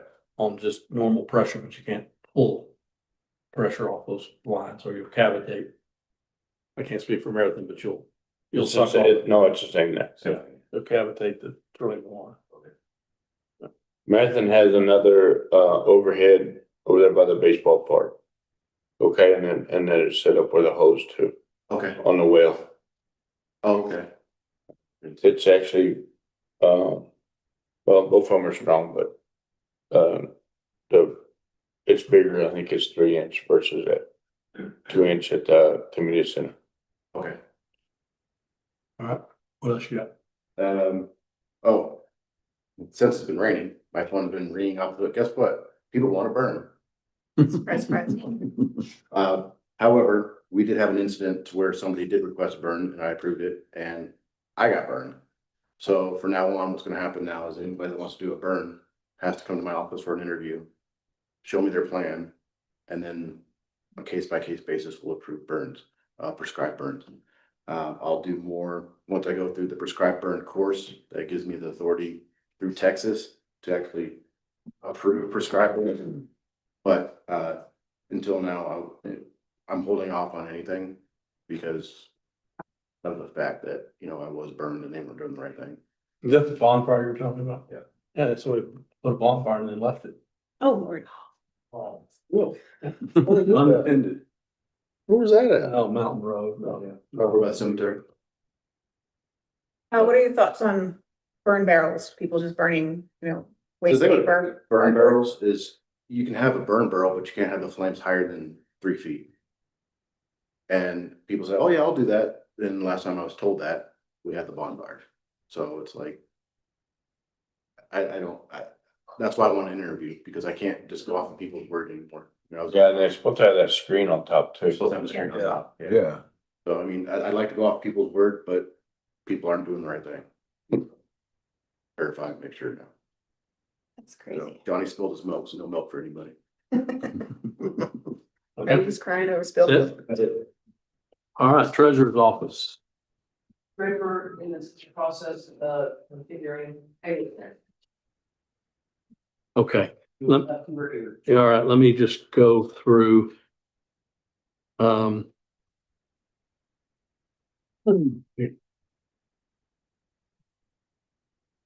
to 18B, we can hold off for right now.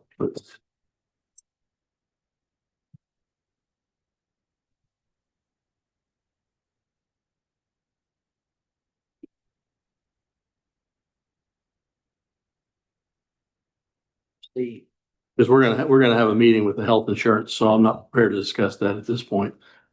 Do we, I don't have that policy. Melinda, do you have do we have the policy on that? We want to table that one too. I thought we were going to discuss it and figure out what we wanted to try to do, because right now we have conflicting policies. Okay, well, we can discuss it. This would be a discussion action or a discussion item with no action. Yeah, and you know what, we can actually discuss it, take action, and you and I can codify it into a new Into policy. a new policy. All right, so here's our deal. Let's take 18C for the court's purposes. Melinda, explain the county commuter. Okay, What we so got? if you have a county employee who has a county vehicle that they use for commuting only. So you could actually have it set a couple of ways. You could have it set where they have a county vehicle. If they use it for commuting and also use it where, it's parked in back of every other vehicle in the driveway and oh my God, I've got to go to the grocery store at 10 o'clock at night. You take it to the grocery store. You've got some other personal mileage use besides commuting. In that case, they are supposed to maintain a mileage log, and then there is an amount included in their W-2 as a fringe benefit that is taxable to them based on the IRS mileage rate and the amount of personal mileage. That's one option. If, however, you have a mandate in your policy that they only use that vehicle for commuting. So an example would be if you had an EMS director that took their response vehicle and parked it in the driveway. And the only time they drove that vehicle was if they were on EMS business or commuting to work. Then you could have a policy or, road and bridge or whatever it is. But the only personal use they have is commuting.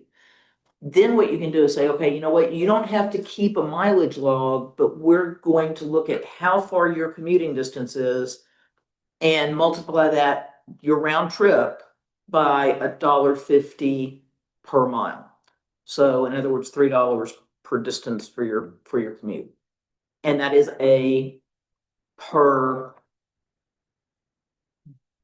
I'm trying to remember, I just went blank. Was it per day or per month? I'll have to look it up, but there's two different ones. So when I think it's per month. So when you look at that, it's simpler to have that commuting only policy in place. The problem that we have is that we have apparently been using that without having it be consistent with the policy that is in the human resource manual that addresses vehicle use, that says we'll keep a personal mileage log and you'll be, responsible for a taxable fringe at IRS mileage rates. So first of all, I think the decision needs to be, which one do we want to use? And then the other thing is, if we're going to go with the basic commuting, which is a simplified method essentially, then we need to make sure that we have the person sign a document, saying this, and I would do it at the first of every year. This is my commuting mileage. If they move and their commuting mileage changes, then they need to update that. And, acknowledging that they understand that they are not to use that vehicle for anything other than commuting. So, again, I think the question is, which way do you want to go? And then we need to get a policy put together and in place that is consistent with that decision. Well, I'll fire the first shot on this. First of all, commuting should be only commuting. So that employees aren't going to keep mileage long, so you can. They're not right gonna out. keep mileage. What I was gonna say too. Number one, and number two, commuting only, because I don't want the public to call me and say, I saw so-and-so at the grocery store in a county vehicle. Period, end subject, we're done. Yeah. So my vote is we do commuting only. We only have like 3 people so James is one of them. He has a county vehicle. James and Johnny Johnny Valencia. Valencia. He's allowed to pick up water for the crew though, right? Yeah, and I have not experienced any of these guys doing anything other than parking their vehicle at their house. And they Johnny- drive to work. Johnny can get in his vehicle with his tools and come down here and fix the glass that fell out of the courthouse on Saturday. That's perfectly fine. And I don't think Salcida does it. Does he? He doesn't take his. He doesn't take his own. He doesn't take his own. The The other only one, my clerk someone understanding is, juvenile. yeah, Tri-County juvenile. So my vote is commuting only, calculate the mileage, sign the paperwork that you're talking about, and then show that as a fringe on those paychecks. Correct. That would be the simplest thing to do. I mean, And I that's- think they're not gonna do a mileage log. No, I tried to do a mileage log one time myself when I owned Park Lawn. Shoot, that lasted about a week. They're Yeah. awful. Horrible trip around. I keep mileage. So the other choice is no commuting at all. In other words, no. You don't have a take. You park the vehicle In the parking lot. in that, in James's case, because he is our emergency management coordinator. As long as he parks it at home, and when he goes to the grocery, he takes his personal car. And both of those guys have done that. I don't have any Because he reason. may need to be called out in the middle of the night. Correct. Yeah, He needs that. and he needs to get I there. say we leave the 3 alone. And if Salcida wanted to do it, that's fine.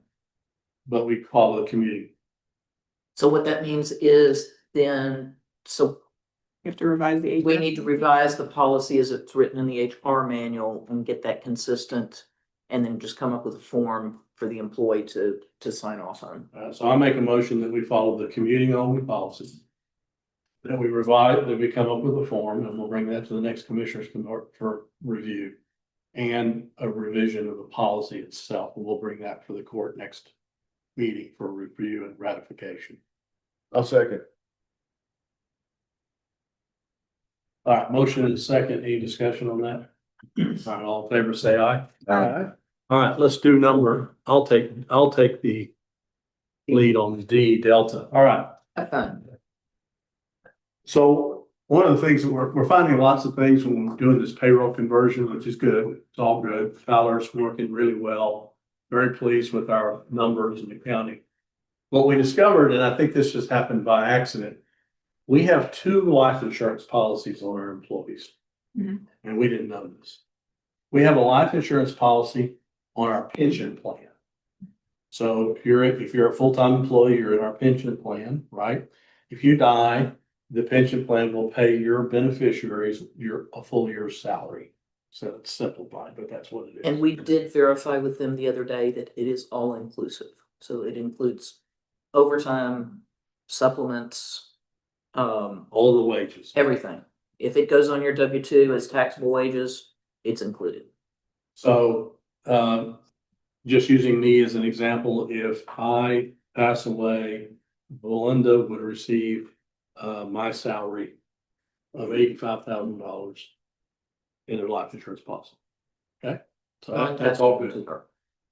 Now, the other policy is, and both of these cost us money. So there's a percentage on the retirement that we paid for that policy, a little bit.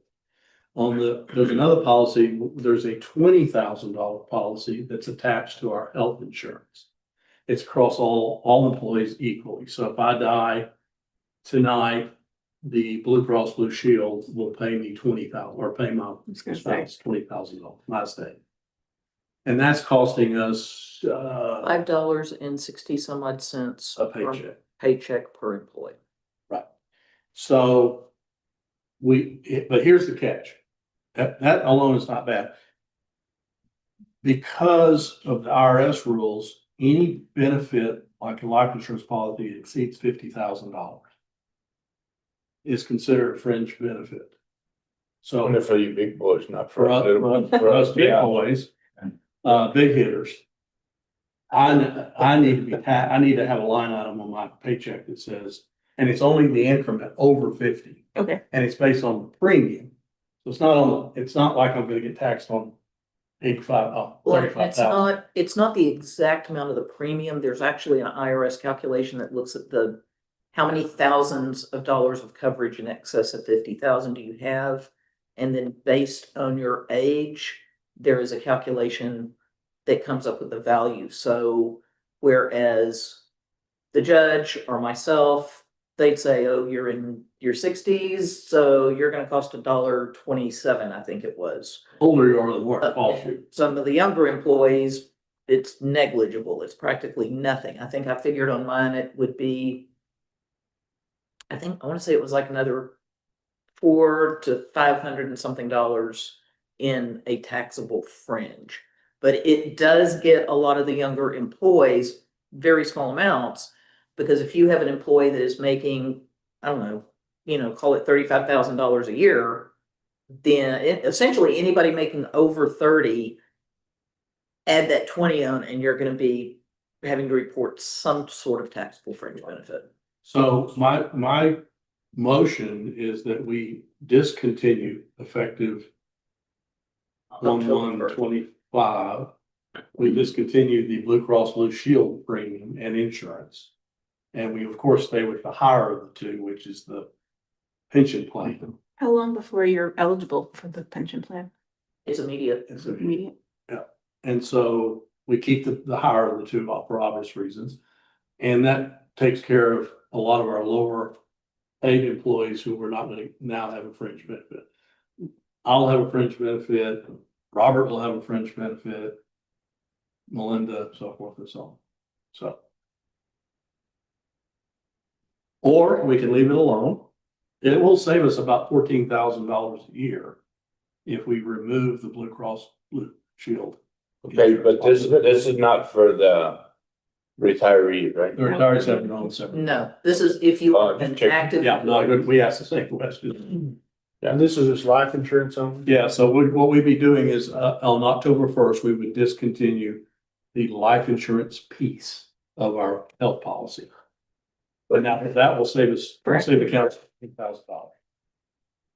So we'd still be paying the on the retirees though. Correct. So No. No, It's not on retirees. We'll be saving the Through retirement retirement system. It's through TCDRS. Mhm. But when we make our contribution to the retirement system each month, there's 7% that comes out of every employee's paycheck for retirement. Then based on the annuity calculation, the employer, the county, pays, I believe it's 9.9% right now on each one of the employees. And there's another little bitty piece that's like 0.16% that is paid for that life insurance policy, and it's 0.16% of total wages. I had been working under the assumption, because of the way it was being recorded and booked, that the full 10.12% that we're paying was all going toward retirement. I had no idea there was a life insurance component in there. And it popped up when we were doing the payroll configuration. And then it was like, well, wait a minute, what about the other one? And you put them together and we've got. Sir, if you're retired, But if you're retired, you're You don't not have- in, you got it nothing. only, so that little. Yeah, my piece- question is about the Blue Cross Blue Shield. When we get those health insurance presentations every year and we see the breakdown, it's like, this is what there's a different dollar amount if you drop dead while you're an active employee or if you die I as a retiree. believe, and I think Julie would have the answer to this. I think that it's 20 on an active employee, but I think it's maybe I thought we raised it to 10. Oh, we raised it to. 5 or Raised it 10, to 10 on the retirees. So We're talking about removing the 20 on the active employees because they're already covered. That We're not gonna remove the 10 on the retirees. That was my That's correct. understanding. That's what I wanted to have. Okay. Yeah. So, and any retirees like Ruben, when he retires, he'll He's never he'll gonna keep retire. the 10. You keep- I, on the other hand, will get nothing. But if you die while you're still working, you're not going to draw on your pension. So that's kind of the logic, I assume. Yeah. So yes, to me, it makes sense to save the money, get rid of the $20,000 policy, avoid our employees having a fringe benefit. It's not significant, but it still kind of Overcomplicates things. overcomplicates things. And they still have a nice, fat, pretty decent, not fat, but decent insurance policy. That makes sense? So my motion is discontinue October 1st, the life insurance policy. Well, should we do that when we review the health insurance? Huh? Should we do that when we review the health insurance premiums? Because won't that be included as one of the things? We can in do there? that. You know what? We can wait on that Yeah, because we're gonna have that. probably a good idea. Mhm. That way we can look at it. Yeah. And one thing to keep in mind, there is another component in there with the Blue Cross Blue Shield. It's, I think, a few cents per month that is accidental death and dismemberment. So that would be kept. I guess the question I would have, and I don't know the answer to this, that I can get with Julie and we can kind of look into it, is if we drop the life insurance component, does that change the premium for the AD&D at all? So. I'm that she's gonna wanna try to rewrite it. So rewrite the policy and that give her a bigger. maybe she Yeah, want- this is actually something that's gonna come up. It looks like we might be able to just bypass that altogether, right directly with TAC, and that we don't pay that. Well, because if she rewrites that policy that. I hope we don't lose our grandfather status. Right, for health insurance. We We have a don't health lose our grandfather This is plan. part of that. Our health insurance plan for employees is grandfather. Does not Well, we'll apply find to- out. But that's a good question. I don't think it's gonna change our grandpa's status. just- Well, I just make sure. We can double check. Yeah. It's I an- think that the health insurance, the life insurance will affect the health insurance, but it's a good thing to check on. All right, I'm gonna withdraw my motion and we'll come back when we do the review of the. I don't trust insurance people. Yeah. All right, that takes care of 18. Let's do 19. Comptroller. Okay, so you should have in your packets the expenditures. You should have 3 essentially expenditure reports. The first one is the expense approval report. These are the amounts that were paid last week. And as you look through here, you'll see that none of those amounts exceeded the $50,000. But these are all of the items that were paid last week for ratification. Then you have 2 packets, and the reason you have 2 packets is because we are in the Tyler system, we're receiving in invoices in 2 different ways. You have the receipt and it's kind of misnamed. It's the receipt register is where you're quote receipting in an invoice to the payable system. I wish they called it something else. But these are the ones where we have POs. The invoice comes in and we receipt it in, and that invoice goes against the PO. Then we have a payable register that has the non-PO items. So it's things like the utilities that are more recurring items type of thing. And also some of the 1099 payments to, some of the contract, labor. If you look on page 3, and I tried to highlight these, I'm hoping it transferred over. Yes. We do have some items that are in excess of $50,000 that need approval. And both of these packets will be paid after Commissioner's Court today.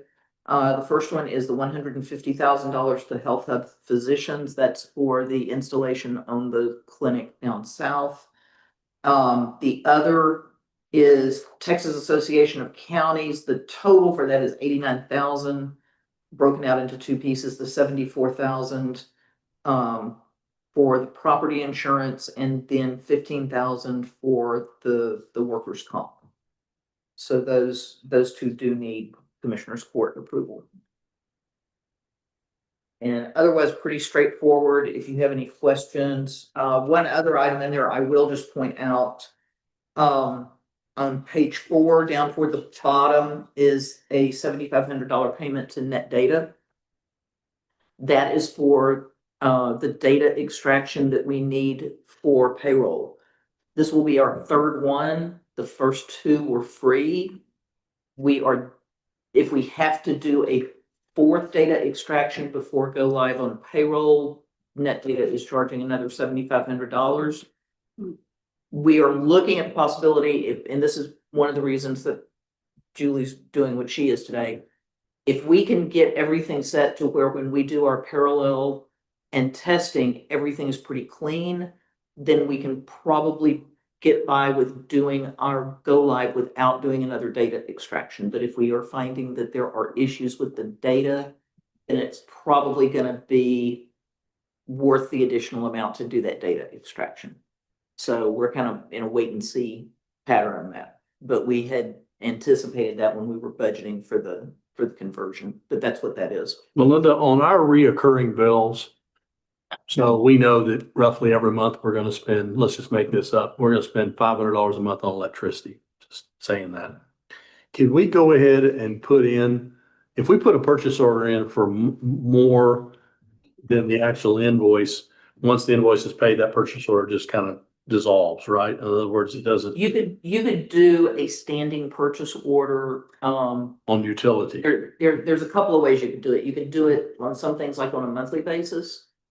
You could also do a purchase order that you bill against that's for whatever the budget is on that line item, and they just bill against it as they go through the year. And then if you need to change that with a budget adjustment, you could, but that way it would actually be paying down against a purchase order. And so, I mean, we can look at that and see. I have not set up the recurring items yet. Like we kind of talked about the other day, I'm still trying to get a full list. But for the upcoming fiscal year, I would like to get the recurring items in there as recurring. That way items. everything's in one place. Yeah, but right now they're not. Okay. All right, I'll make a motion that we accept the bills, specifically including the 150,000 and the 89,000 for insurance and 150 for the building. We accept the bills as presented. Second. Motion and a second discussion. All in favor, say aye. Aye. All right, line item adjustments. Yeah, most of these are actual just line item adjustments. And the one budget adjustment, I'm gonna need to revise on the propane tank to comply with the decision earlier. Essentially what is happening here is two things, and I've kind of combined them as I've gone through. First of all, there were just some items that came in that were over budget, and we needed to move some things between line items to cover those bills. The other thing I've been doing is I have a year-to-date printout of our income statement. And I've been going through trying to make sure that things are posted to the correct general ledger account. And then after that posting is done, is the budget still looking okay? So we've got a couple of items in here. Postage meter supplies. I have one for James's department for the EMC. for some, repair and maintenance on vehicles, travel. And he has said that the amount that is in the emergency preparedness is, more than he is going to be using right now. So that's where we're pulling that out of. And then, and I need to go back and look at this. Let's see, what have I got? 5. Yeah, that's right. I thought I had duplicated the 154, but I did not. And then it tells you how much is left after over here on the side. We also have line items for the liability, and property insurance. The reason for that, that adjustment, and it really is a budget adjustment, is that when those policies cover multiple fiscal years, so I had to do some journal entries to kind of move some things between 24, 25, and 26. And then we ended up with about $6,000 that we needed for a budget adjustment, and I ended up taking that out of contingencies. And then the next one, special qualifications pay. This was one where when we hired a new employee in the treasurer's office this year, she is entitled to some special qualifications pay, and that had not been budgeted for. And it's a fairly small amount. We just moved it out of the out of postage. And capital equipment for elections. This was just to correct an account that it came out of the capital equipment less than 5,000, and the budget amount was in capital equipment greater than 5,000. So we just moved that. Also, we've got a line item for office supplies for the 394th, for the district court. We've got, this is looking a little funny because it looks like we're ending up with a large budget, but we have a reimbursement request for about $2,000 that has been turned in, that we're still working on making a couple of small corrections to. So that has not been put in and encumbered yet. So that will reduce that down to them having about $2,000 left for the rest of the year. I went ahead, I put in the attorney ad litem, and the judge had said, I think you said 3,000. I had put in a little bit more than that, simply because kind of estimating, I put in about $3,500, had moved it from operating supplies, which looked like you hadn't used any of those. But if we need to, we can change that item if we think that additional ad litem amount is going to be different than what I'm estimating. I think that's Because that just came in this morning, I saw it. Yep. All right, a lot of cleanup going on, but it's all good. I'll make a motion that we accept these line item adjustments as presented. I'll second. Third. Motion second and third. Pretty great. Any discussion? I have one question. The repair and maintenance for emergency response, what was that? Do you know what those repair and maintenance were on?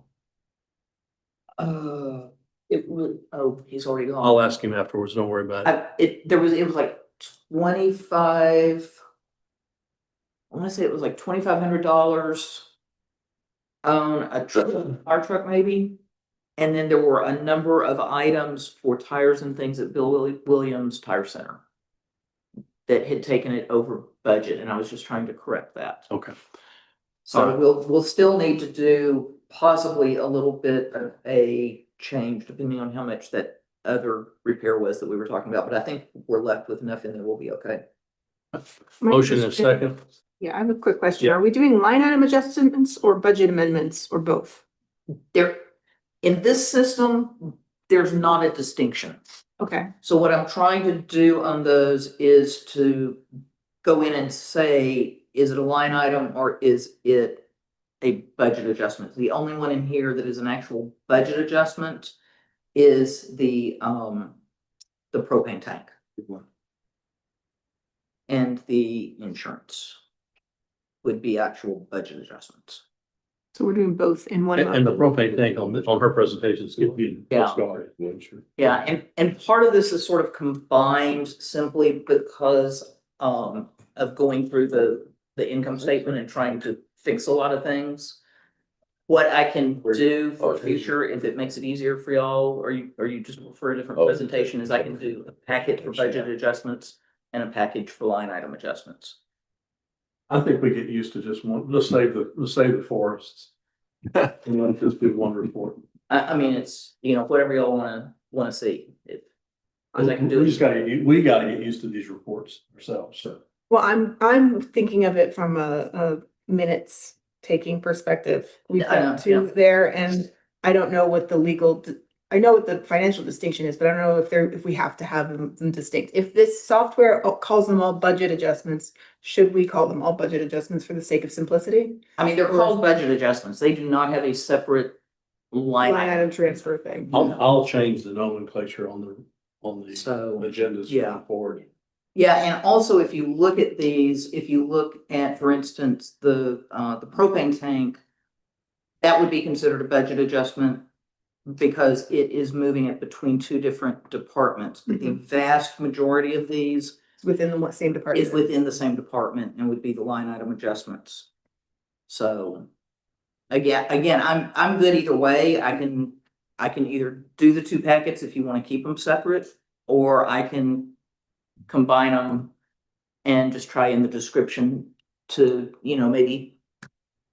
I don't know what the legal requirement is whether we Identify. have to break them out into different motions or not, but I'm happy to I come. mean, I don't know how many people are also paying attention to see whether we're getting out of our budget and we're adjusting, amending the budget, or we're just doing a line item. Yeah, it Well, does. I think the other thing is, how are you adopting the budget when you legally adopt the budget?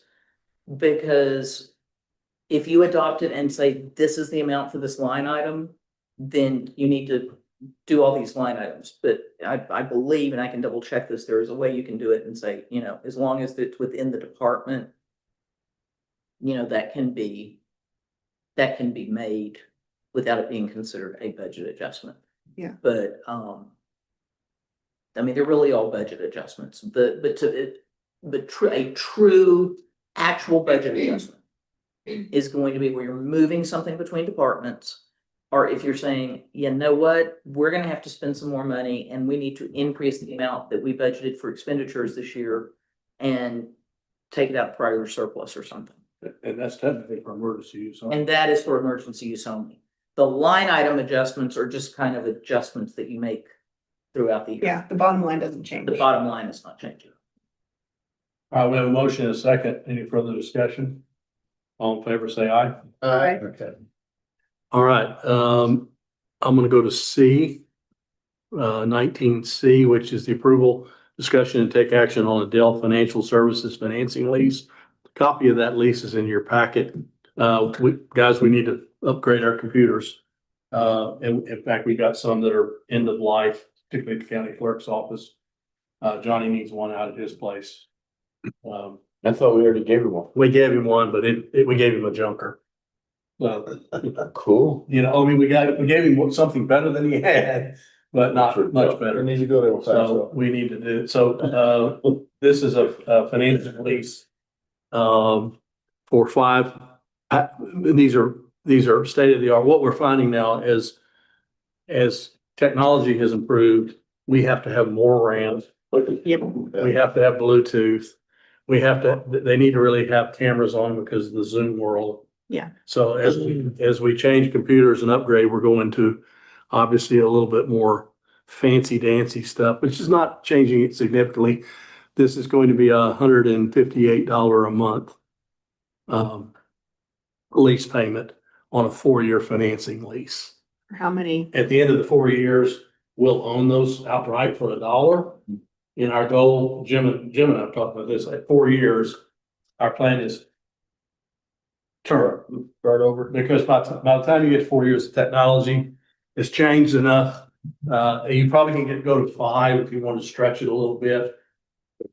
But at the end of the day, 4 to 5 years, those computers just get changed out and move on. How many? And one thing on that, Those, as I recall, are gonna have more memory, more RAM. More RAM. So they're gonna be the 16 instead of And the. all, yeah, today's world, you gotta have 16 bits of RAM as opposed to 8. So, and just a heads up, I don't know what the cause of it was, but Julie, even with her additional RAM, getting it up to the 16 gig, she still got an out of memory. So I don't know what the deal was. I'm fine. Yeah, we're buying 5. We're kind of doing in blocks of 5. All these 5 are already spoken for. And we'll probably be back in as we start taking other ones offline.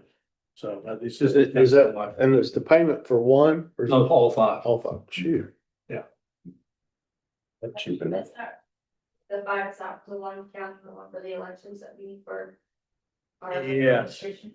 Yeah, you're one of the 5. Okay. I got 2 in the county clerk. Want you or 3.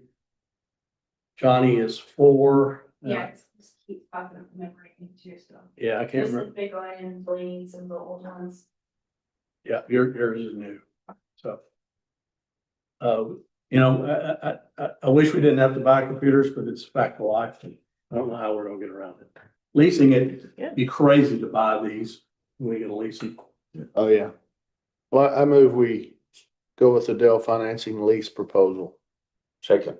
Okay, motion is second to accept the Dell financing lease discussion. All in favor, say aye. Aye. Okay, thank y'all. All right, anything else, Melinda? If you can get me a copy of that lease, please, or so. I've got, yeah, I'll get you a copy. All right, let's do tourism.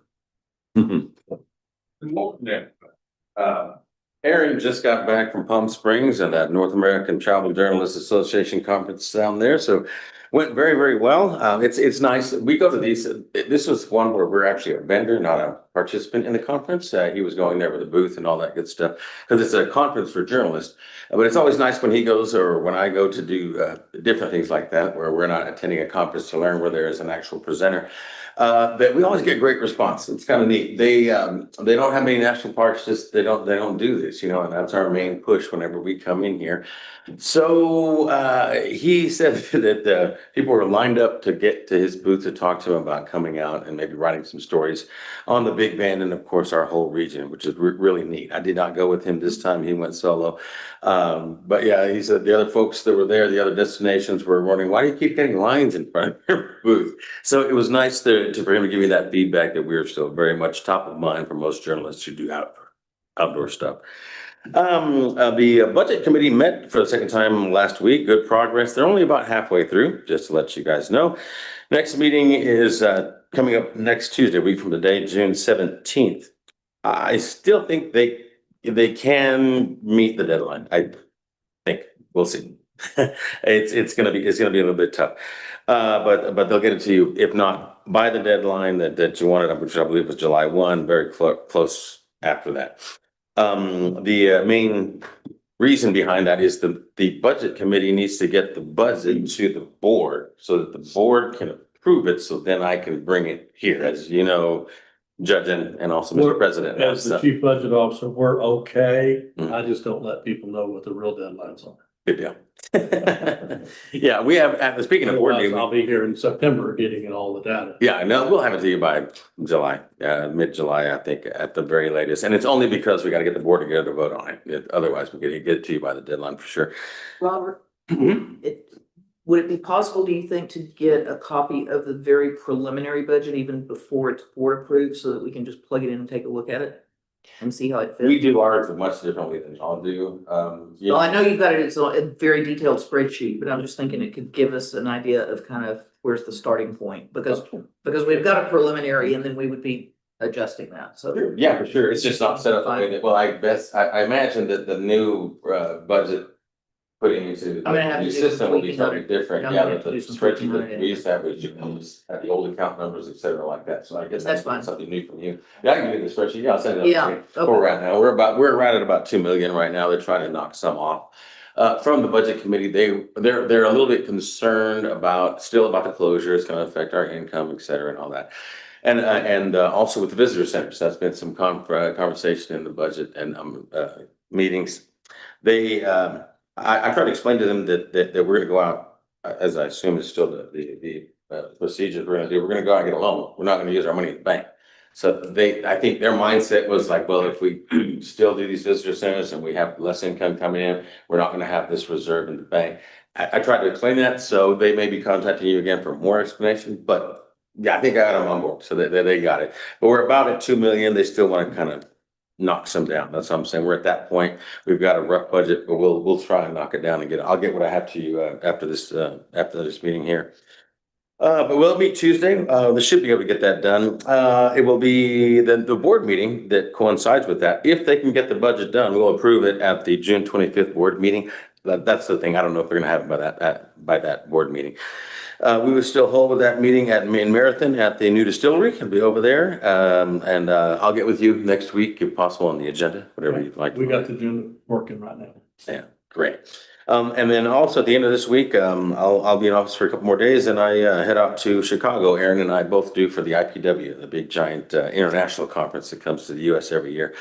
So we'll fly out on Friday and go see how it is up there. So far, we are again partnering in a booth with Visit El Paso. So we have a large 10 by 20 booth that's over there. And wow, it's been really nice, the response we've got from the international journalists and companies too, who want to do some of our business. I know that sometimes that's difficult. So I've contacted and kind of put a filter on my appointments that I'll take with any company. They must have a 1099 basically, or a W-9. They have to have a US based. So I'm not gonna do business with anybody overseas anymore because that was just too much trouble, right? Thank you. Gotcha. Okay, figured so. But with that filter, I still have several companies that do have US-based offices, even though they're from Germany or France or whatever. So we'll see how that goes. Hopefully it goes well. But again, we'll be in Chicago next week for that conference. And really, that's about it that I have. Coming up, we have some committee meetings for the budget committee. We'll meet again, like I said, next week. And also the sign committee. We've had some progress on the Chillingham Cemetery down there. Some new members, we're gonna meet with them as soon as I can get with Chris Rouge on when he might be able to meet for the sign committee, as he's our graphic artist. And then the website committee, he's still trucking on that. So next time he gets us another version to look at, the website committee has asked, hey, when can we meet? And I'm just waiting for that link and we'll send it out and have them take a look at it. And pretty much that's it that I have, I believe. All right, you've got two action items. Well, first one is 20B, which is road tripping, Big Bend National Park. Who's that with? That is with CBS Austin. It's a syndicated show. They syndicate it. It's basically Austin and Austin proper, but the other stations that are out there, they're just a CBS affiliate. This is the odd one that came through. They've actually already come down and filmed the content. This is the contract to actually air it. Their host, he's well known, Trevor, in the Austin area. He comes down anyway 3-4 times a year. He just loves the area. And it worked out that they could film before it got too hot, et cetera. But this is the actual contract for the digital component of it, the social media component of it, as well as the actual airing. I'm holding this in the can until we get some more finality on the closure in the basin. So it's done. Basically, we can air it whenever we want to. This contract states July to August. But if I feel that we need to wait a little bit, maybe we'll air it Labor Day weekend. We get more eyes, something like that. I can adjust that air date, but this is the contract for that actual, basically an hour show. It's just nothing but the big band. Yeah. All right. It's on the agenda. Yeah. But they have it. Jenny's I can got get you one. Yeah. Yeah. We'll sign it. What we do is we'll sign it, goes to the clerk, goes to you. I'll move to approve the contract with Road Trippin'. Motion is second to approve road trip and contract. Discussion, all in favor, say aye. Aye. And actually, but on C Judge, that's a typo. We already did that one. We already did this one? I have a signed contract from you already on that one, so we don't need that. To give you a heads up though, I will be bringing a contract for the next court on a summer campaign in Austin for TV. It's only about 22,000, something like that, but it is more than the usual 5 or 10. I got it Thursday after hours, so I couldn't get it on this agenda. I meant to ask you something. So remember the Texas Country Reporter? And it used to be hosted by Bob Phillips and his wife. And then they got this young guy in there now. JB Self-Sent. Yeah, but I noticed that Bob Phillips and his wife are still They're doing. doing another show. What happened there? Like somebody didn't get their. What they are doing actually is a radio show. they're doing a syndicated kind of podcasty kind of thing, but national, not just for Texas. So they're not doing video then? No, not that I know of, unless that's changed. But yeah, it's kind of funny. And on that same note, Texas Country Reporter asked us if we wanted to renew, but I'll bring that to your attention later on. I don't have any contracts or anything like that, but yeah. I'd like to see their viewer numbers. Sure. You know, of course, salesmen always say JV's doing great. They like the new host. It's some fresh eyes. That's a sales pitch. I haven't seen the data yet, but they did ask for the renewal of the contract. So sometime this month, I should get some kind of data viewership. Should get from them. Okay, all right. Well, with 20C's withdrawn. I did want to ask you something about Good Works, social media. Every time they post anything with an audad on Facebook, it turns into rage bait. Did they post something again? Yeah. Yeah, they posted about how majestic and beautiful they are, and that might be true, but it was just dozens and dozens and dozens of comments basically dragging us across the coals, and it makes us look really dumb. So can we ask them to just not post about audad? Yeah. Why are people upset with all that? Last time. They're an invasive species. They're desert cockroaches and breeding like rabbits. Social media. Yes. If they want to post about how tasty they are and how good the hunting is in Brewster County, maybe. Yeah, we'll just but avoid it altogether. I think it might be From the safer to just mule avoid them. incident several years ago. Yeah, At the when- state park, then it's when you say you want to Show show them a that picture it's of back about bear, that. So, nobody can bitch. Yeah. yeah, exactly. And a donkey. Yeah. Yeah. No, I think that might turn into rage bait too. Yeah, it's a social media where we could offer everybody $1 million on social media and someone would still find a way to complain. That's just the Yeah. nature of the beast. Yeah. I mean, I'm fully aware that negative interaction is just as valuable as positive interaction, but we're trying to be not controversial, I think. It's engagement. It's Actually, engagement, you're exactly. exactly right. It's terrible, but even if we get a lot of negativity. for Still makes the bots numbers go up. And the algorithm on the end of Facebook, Instagram, whatever it is, it's a good thing. And that's what I have a really problem with in social media. Yeah. But sure, so no more audits. I didn't know they did that. Last time it was misidentified. Yeah, last time they called it a bighorn sheep. Oh, yeah, for sure. No more. We'll do that. Thanks. All right, thank you, Robert. Thank you. Before we adjourn, let me go back to the comptroller real quick, bring you guys up to date on the purchase order. Last week, we had a sort of a mini meltdown Uh-oh. in purchase orders. The only person that really probably saw it was Ruben, but let me tell you what we're doing. So things are changing in our accounting system. It's all for the good. Guys, I got to compliment Melinda, Julie, and all their staff. Have done a yeoman's job of getting this. This is a monster to convert these. And if you guys, you're welcome to sit through our finance meetings anytime, but we've gone through lots and lots of discussions. So under the new system, what happens is a purchase order comes in. You want to buy $500 worth of pencils. Let's just make that up. You go to Patty, you give her a request. She looks at your line item. She says, yep, it's in budget. Yes, they have it in the budget. It's not over 50,000 and you're not out of budget.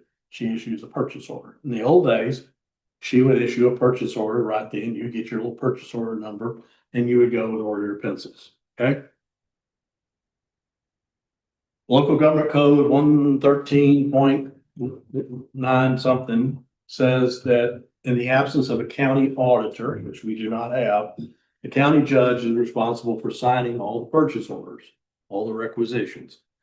In the history of my term, I have never refused a purchase order and probably wouldn't based on the criteria unless it's out of budget, and then we'd have to come here.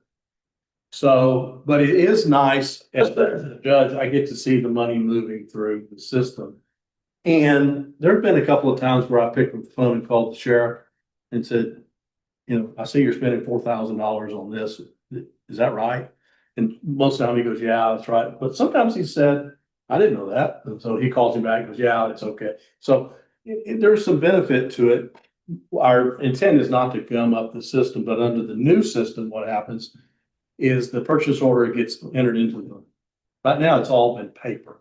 Mhm. And I've been signing effectively the purchase orders after the fact. So the purchase order is already issued. The all items probably have already been ordered. And by the time I get the purchase order, I'm just sort of ratifying it, which is okay. I mean, for right now. Now, the new system is all electronic. So instead of getting a stack of paperwork to sign, I can just go into the computer and check, okay? In a perfect world, what should happen is that you ask for a purchase order and then it gets approved by me, and then you get your purchase order number, okay? That's the way it should be. What we don't want to do is drag the system down, but we are making some changes slowly. So what happened last week is we've had a couple of emergencies. We had some air conditioners go out. So it's not the intent. We got an emergency. We need to get the air conditioners fixed.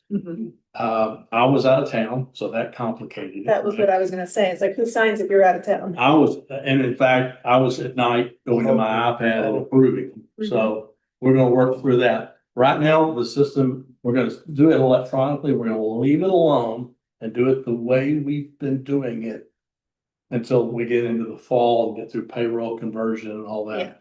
Not the fish you wanna fry right now. What can happen now, and I didn't realize this until yesterday, we had a finance meeting about it.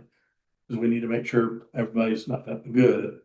Is that eventually what will happen is, Ruben, if you ask for a purchase order, you call Patty up, you get the purchase order, you will get an email. She'll put it in, and then you'll get an email. I'll approve it, and you'll get an email saying it's been approved. Because what we don't want is to create more work for Patty, where she has to take it, and then the next morning she has to call back. That gets convoluted. You don't want to create more work. There's still a glitch on that email thing, trying to get it worked out. Yeah, but we're working through that. So for right now, we're gonna leave it alone. I'm getting an attorney's opinion. I think most counties probably do it the way we're doing it. But if you read the law kind of makes it sound like you gotta have my approval. I can't be stopping my busy day any more than you guys can to approve purchase orders. So we're gonna leave it alone. As soon as you put the purchase order in, it's gonna be approved automatically, like we've been doing. And sometime in the fall, we may tweak it.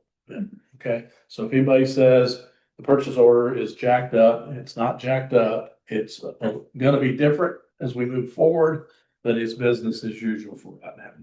So after we met yesterday, I was able to find some time to go in and got it to where the requisition number matches the PO number. Oh, good. So That helps. that is fixed. And then, everything is automated, and once it changes. I mean, we're shuffling reams of paper. We're slowly getting rid of paper. And I guess from my perspective, and I mean, this is.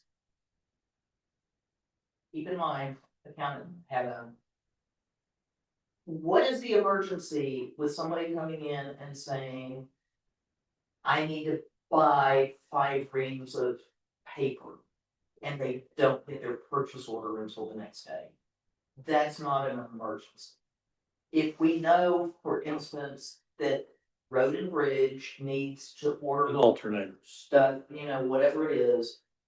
Well, I needed parts, and then I needed to send one of those trucks to El Paso, but I needed to get. Yeah, and I mean, there's. And I'm trying to figure in between roads being washed out and where I'm at. That day I had time to send that truck up there to get work done, and that's what I.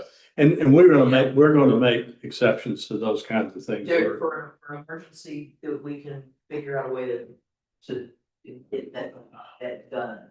So the local But- government code doesn't allow you to delegate authority to. Doesn't appear to. It does, there's a whole paragraph and this is where, when we were trying to simplify things back in February, I think we both just missed reading it. There's a paragraph further down that if you do have a county auditor, you can delegate the authority to the department heads, which is essentially, and then if it's in budget, not over 50,000 and all of that.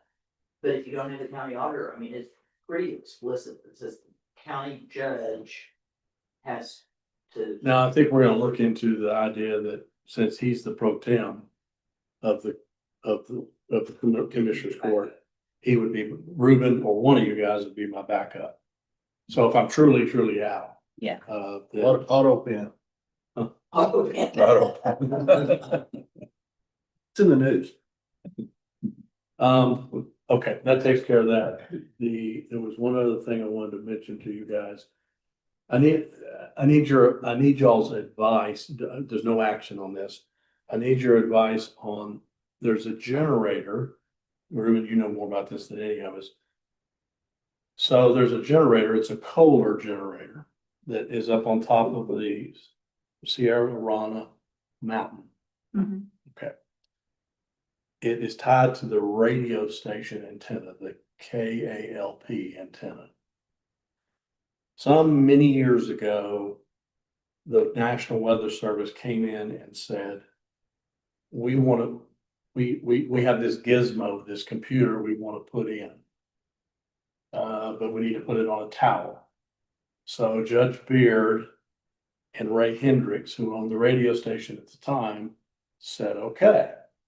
So Ray Hendricks allowed the weather station, the National Weather Service, to put this big computer box inside the little building that's up on the mountain. Yeah. When they did that, the Weather Service said, you know, it would really, really, really be nice if this thing had backup. There's electricity all the way to the tower from A to B, but it'd be really nice if we had a backup generator. I don't know, I still don't know where the money came from. I think the National Weather Service had a bucket of money at the time. They bought it. And they bought the generator, okay? And then I think the county said, we'll maintain the generator. All right, so they put in the Weather Service gearbox. About 2 months after they put it in, Ray Hendricks calls up and goes, holy crap, this thing consumes electricity like a wild ape. And so we've been paying the radio station $200 a month to help offset the cost of the National Weather National Service. Weather Service. So my first question is, well, why is the National Weather Service paying that? Now, what I don't really know yet, and I gotta call him, is the machine that they put in there gives us real time information about. No, we thought it would be by now. And they said, no, it's real essential. And apparently, we don't know where it's getting its data because there's not like a spinning thing up there or anything. There's nothing up there. But it is the machine that gives okay, we got a tornado coming, real time. That was the whole, that was the reason was for the sound alarm in case you need it. So here's the fast forward. We're paying, now Ray Hendricks just sold the radio station to Martin Benovich. We're still paying that $200 a month to help offset the cost of that. Now we have a generator up there, okay? Well, the generator got sucked into that James Oak maintenance schedule, but he's not a Kohler, he's a Generac guy, but he knows enough about him, he can fix it. Well, we haven't maintained the generator up there, okay? Yeah. So it's full of rats' nests and birds' nests and Bats. now it will start, but we can't figure out how to make it. We're not sure it's kicking over on the automatic transfer switch. So the generator, and since the generator is installed, some whack job went up there and did some electrical work and built a disconnect box, so you can't open the generator doors to service it. Oh, lovely. So nobody serviced it. So the generator now really needs to be taken offline, put on a truck, taken down to a bench, completely cleaned out, and got back to running. All right, there's a cost to that. I don't know what it is, but let's say it's a couple of $1,000. So my question to you guys is, now we put the generator back in. Okay, we're maintaining a generator on a weather service thing that's costing us $200 a month plus the quarterly cost of the generator maintenance. And what are we getting out of it? So how do we justify the spending of the county money? And I think the only justification is that it gives us real-time weather. And that's valuable to us if there was a tornado coming, if that really is the right information, if we are getting really good information, is that worth it to us? But I guess my point is, this judge is looking for every way to save dollars. I guess my first reaction is, why isn't the 200 being paid by the Weather Service? Why are we paying that? I could probably live with the generator maintenance, but it's just, now we're gonna maintain the generator and pay $200 a month. And so my question to you guys is, The weather companies here. Who owns the generator? well, no, Nobody knows. that's a good question. I think they gave it to the county. Is there? You think the county owned, and Martin really, How long was that? How old is the generator? oh, it's, 18 years ago. Yeah. 19 years ago. You're gonna say 1918. now Martin he's indifferent. He said, I wouldn't mind that weather service stuff coming out because I could use the room. It takes up a big Yeah. space in his little building. But he's not gonna throw us out. He's not throwing it out. He said if it went away, he'd lose any sleep over it. Is this weather observation or is this weather emergency alerts? That's what it was. Emergency alert. Emergency alerts. It That's pushes out what emergency the alerts. intention was for weather alert. But if we move the weather stuff out, or there's a better, I mean, I kind of thinking in the digital world with internet and all that, kind of find it hard to believe that there was a box this big and Well, that yeah. all still Did operating. anyone talk to the National Weather Service? Well, I had James talk to him, but I didn't get the right answer, so I'm gonna call him now and find out really what the deal is, but effectively, if we get rid of the weather service, then my opinion is that why would we maintain a generator for a private company? No, they go together. We would. PBS is up there. Just bring it down. We would just bring it down and put it So- somewhere else. Or Yeah. I could put it out the road yard. And then we get blamed for not predicting the tornado.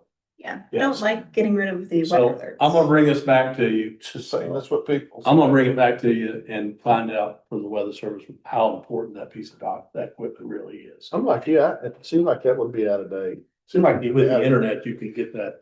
I don't see how anything think- can use $200 of electricity a month. That's my thing. I think there's probably newer tech that's more efficient and will use less Yeah. electricity. I don't think we should need to get rid of it because everyone's got a cell phone, because when all the cell towers go down in an emergency, having some old tech radio tower is probably something you want to have. Why have a rotary phone? Yeah, there you go. I have an old jingling Really? telephone too. Yeah. Well, I mean, the good news, yeah, that tower, I asked Martin, he said if he's ever lost electricity, he said he very rarely loses electricity up there. When he has another tower he can broadcast off of KVLF. Mhm. So he's got two towers. This is Was that the AM tower? This is the FM tower. Yeah. KALP. Okay. Oh, In the water. I don't know. Will it even do it? So Does it work? You gotta listen to the radio. Right? Huh? Or is it coming? It won't come on your phone. Well, if it's FM, it won't reach me. I don't know what it's doing, and that's what I mean, I've heard the radio, the testing thing, hey, it's just a test. Don't get excited, Can you drive up to it? Oh, yeah, Yeah. So there's not only a generator, there's a propane tank too. correct. And you drive up there if it came I don't down. think you service that one. Who knows? No, it goes back on the back of a tank and then they siphon out of it. It's not, user friendly So there's no place to turn around up there. At the end of the day, if we decide after talking to the weather service that we want to keep it, we're gonna need to pull that generator down and reconfigure some things because they literally can't get into the damn thing because they put a box there. So that's all. We took a front end loader up there and downloaded. Did you? Yeah. That's probably what we're gonna have to do to get it out. So, 12K or? no, it's. I think it's 30. 35 or 34 or Jeez. 37 or something. Yeah, it's you know what? Surprisingly, it starts and runs. That's what, despite all the bird nests that are in there. Surprised it didn't catch on fire. Does the automatic gen start work? We can't figure that out. I know. Well, I think we should talk to the National Weather Service just to see if they have more modern technology that'll use less electricity. Right. And then if not, why are they not? Why are we, I guess that's my question. Why are we paying this $200? I get the generator part, but I don't quite understand why I'm paying the electricity bill. And that bigger one, and they're gonna say, what, that thing's still out there working? They don't even know it's there. And that's all I got. Okay, cool. Just FYI. I'm gonna do it there. Motion to adjourn. All right, all in favor, say aye. Aye. Aye.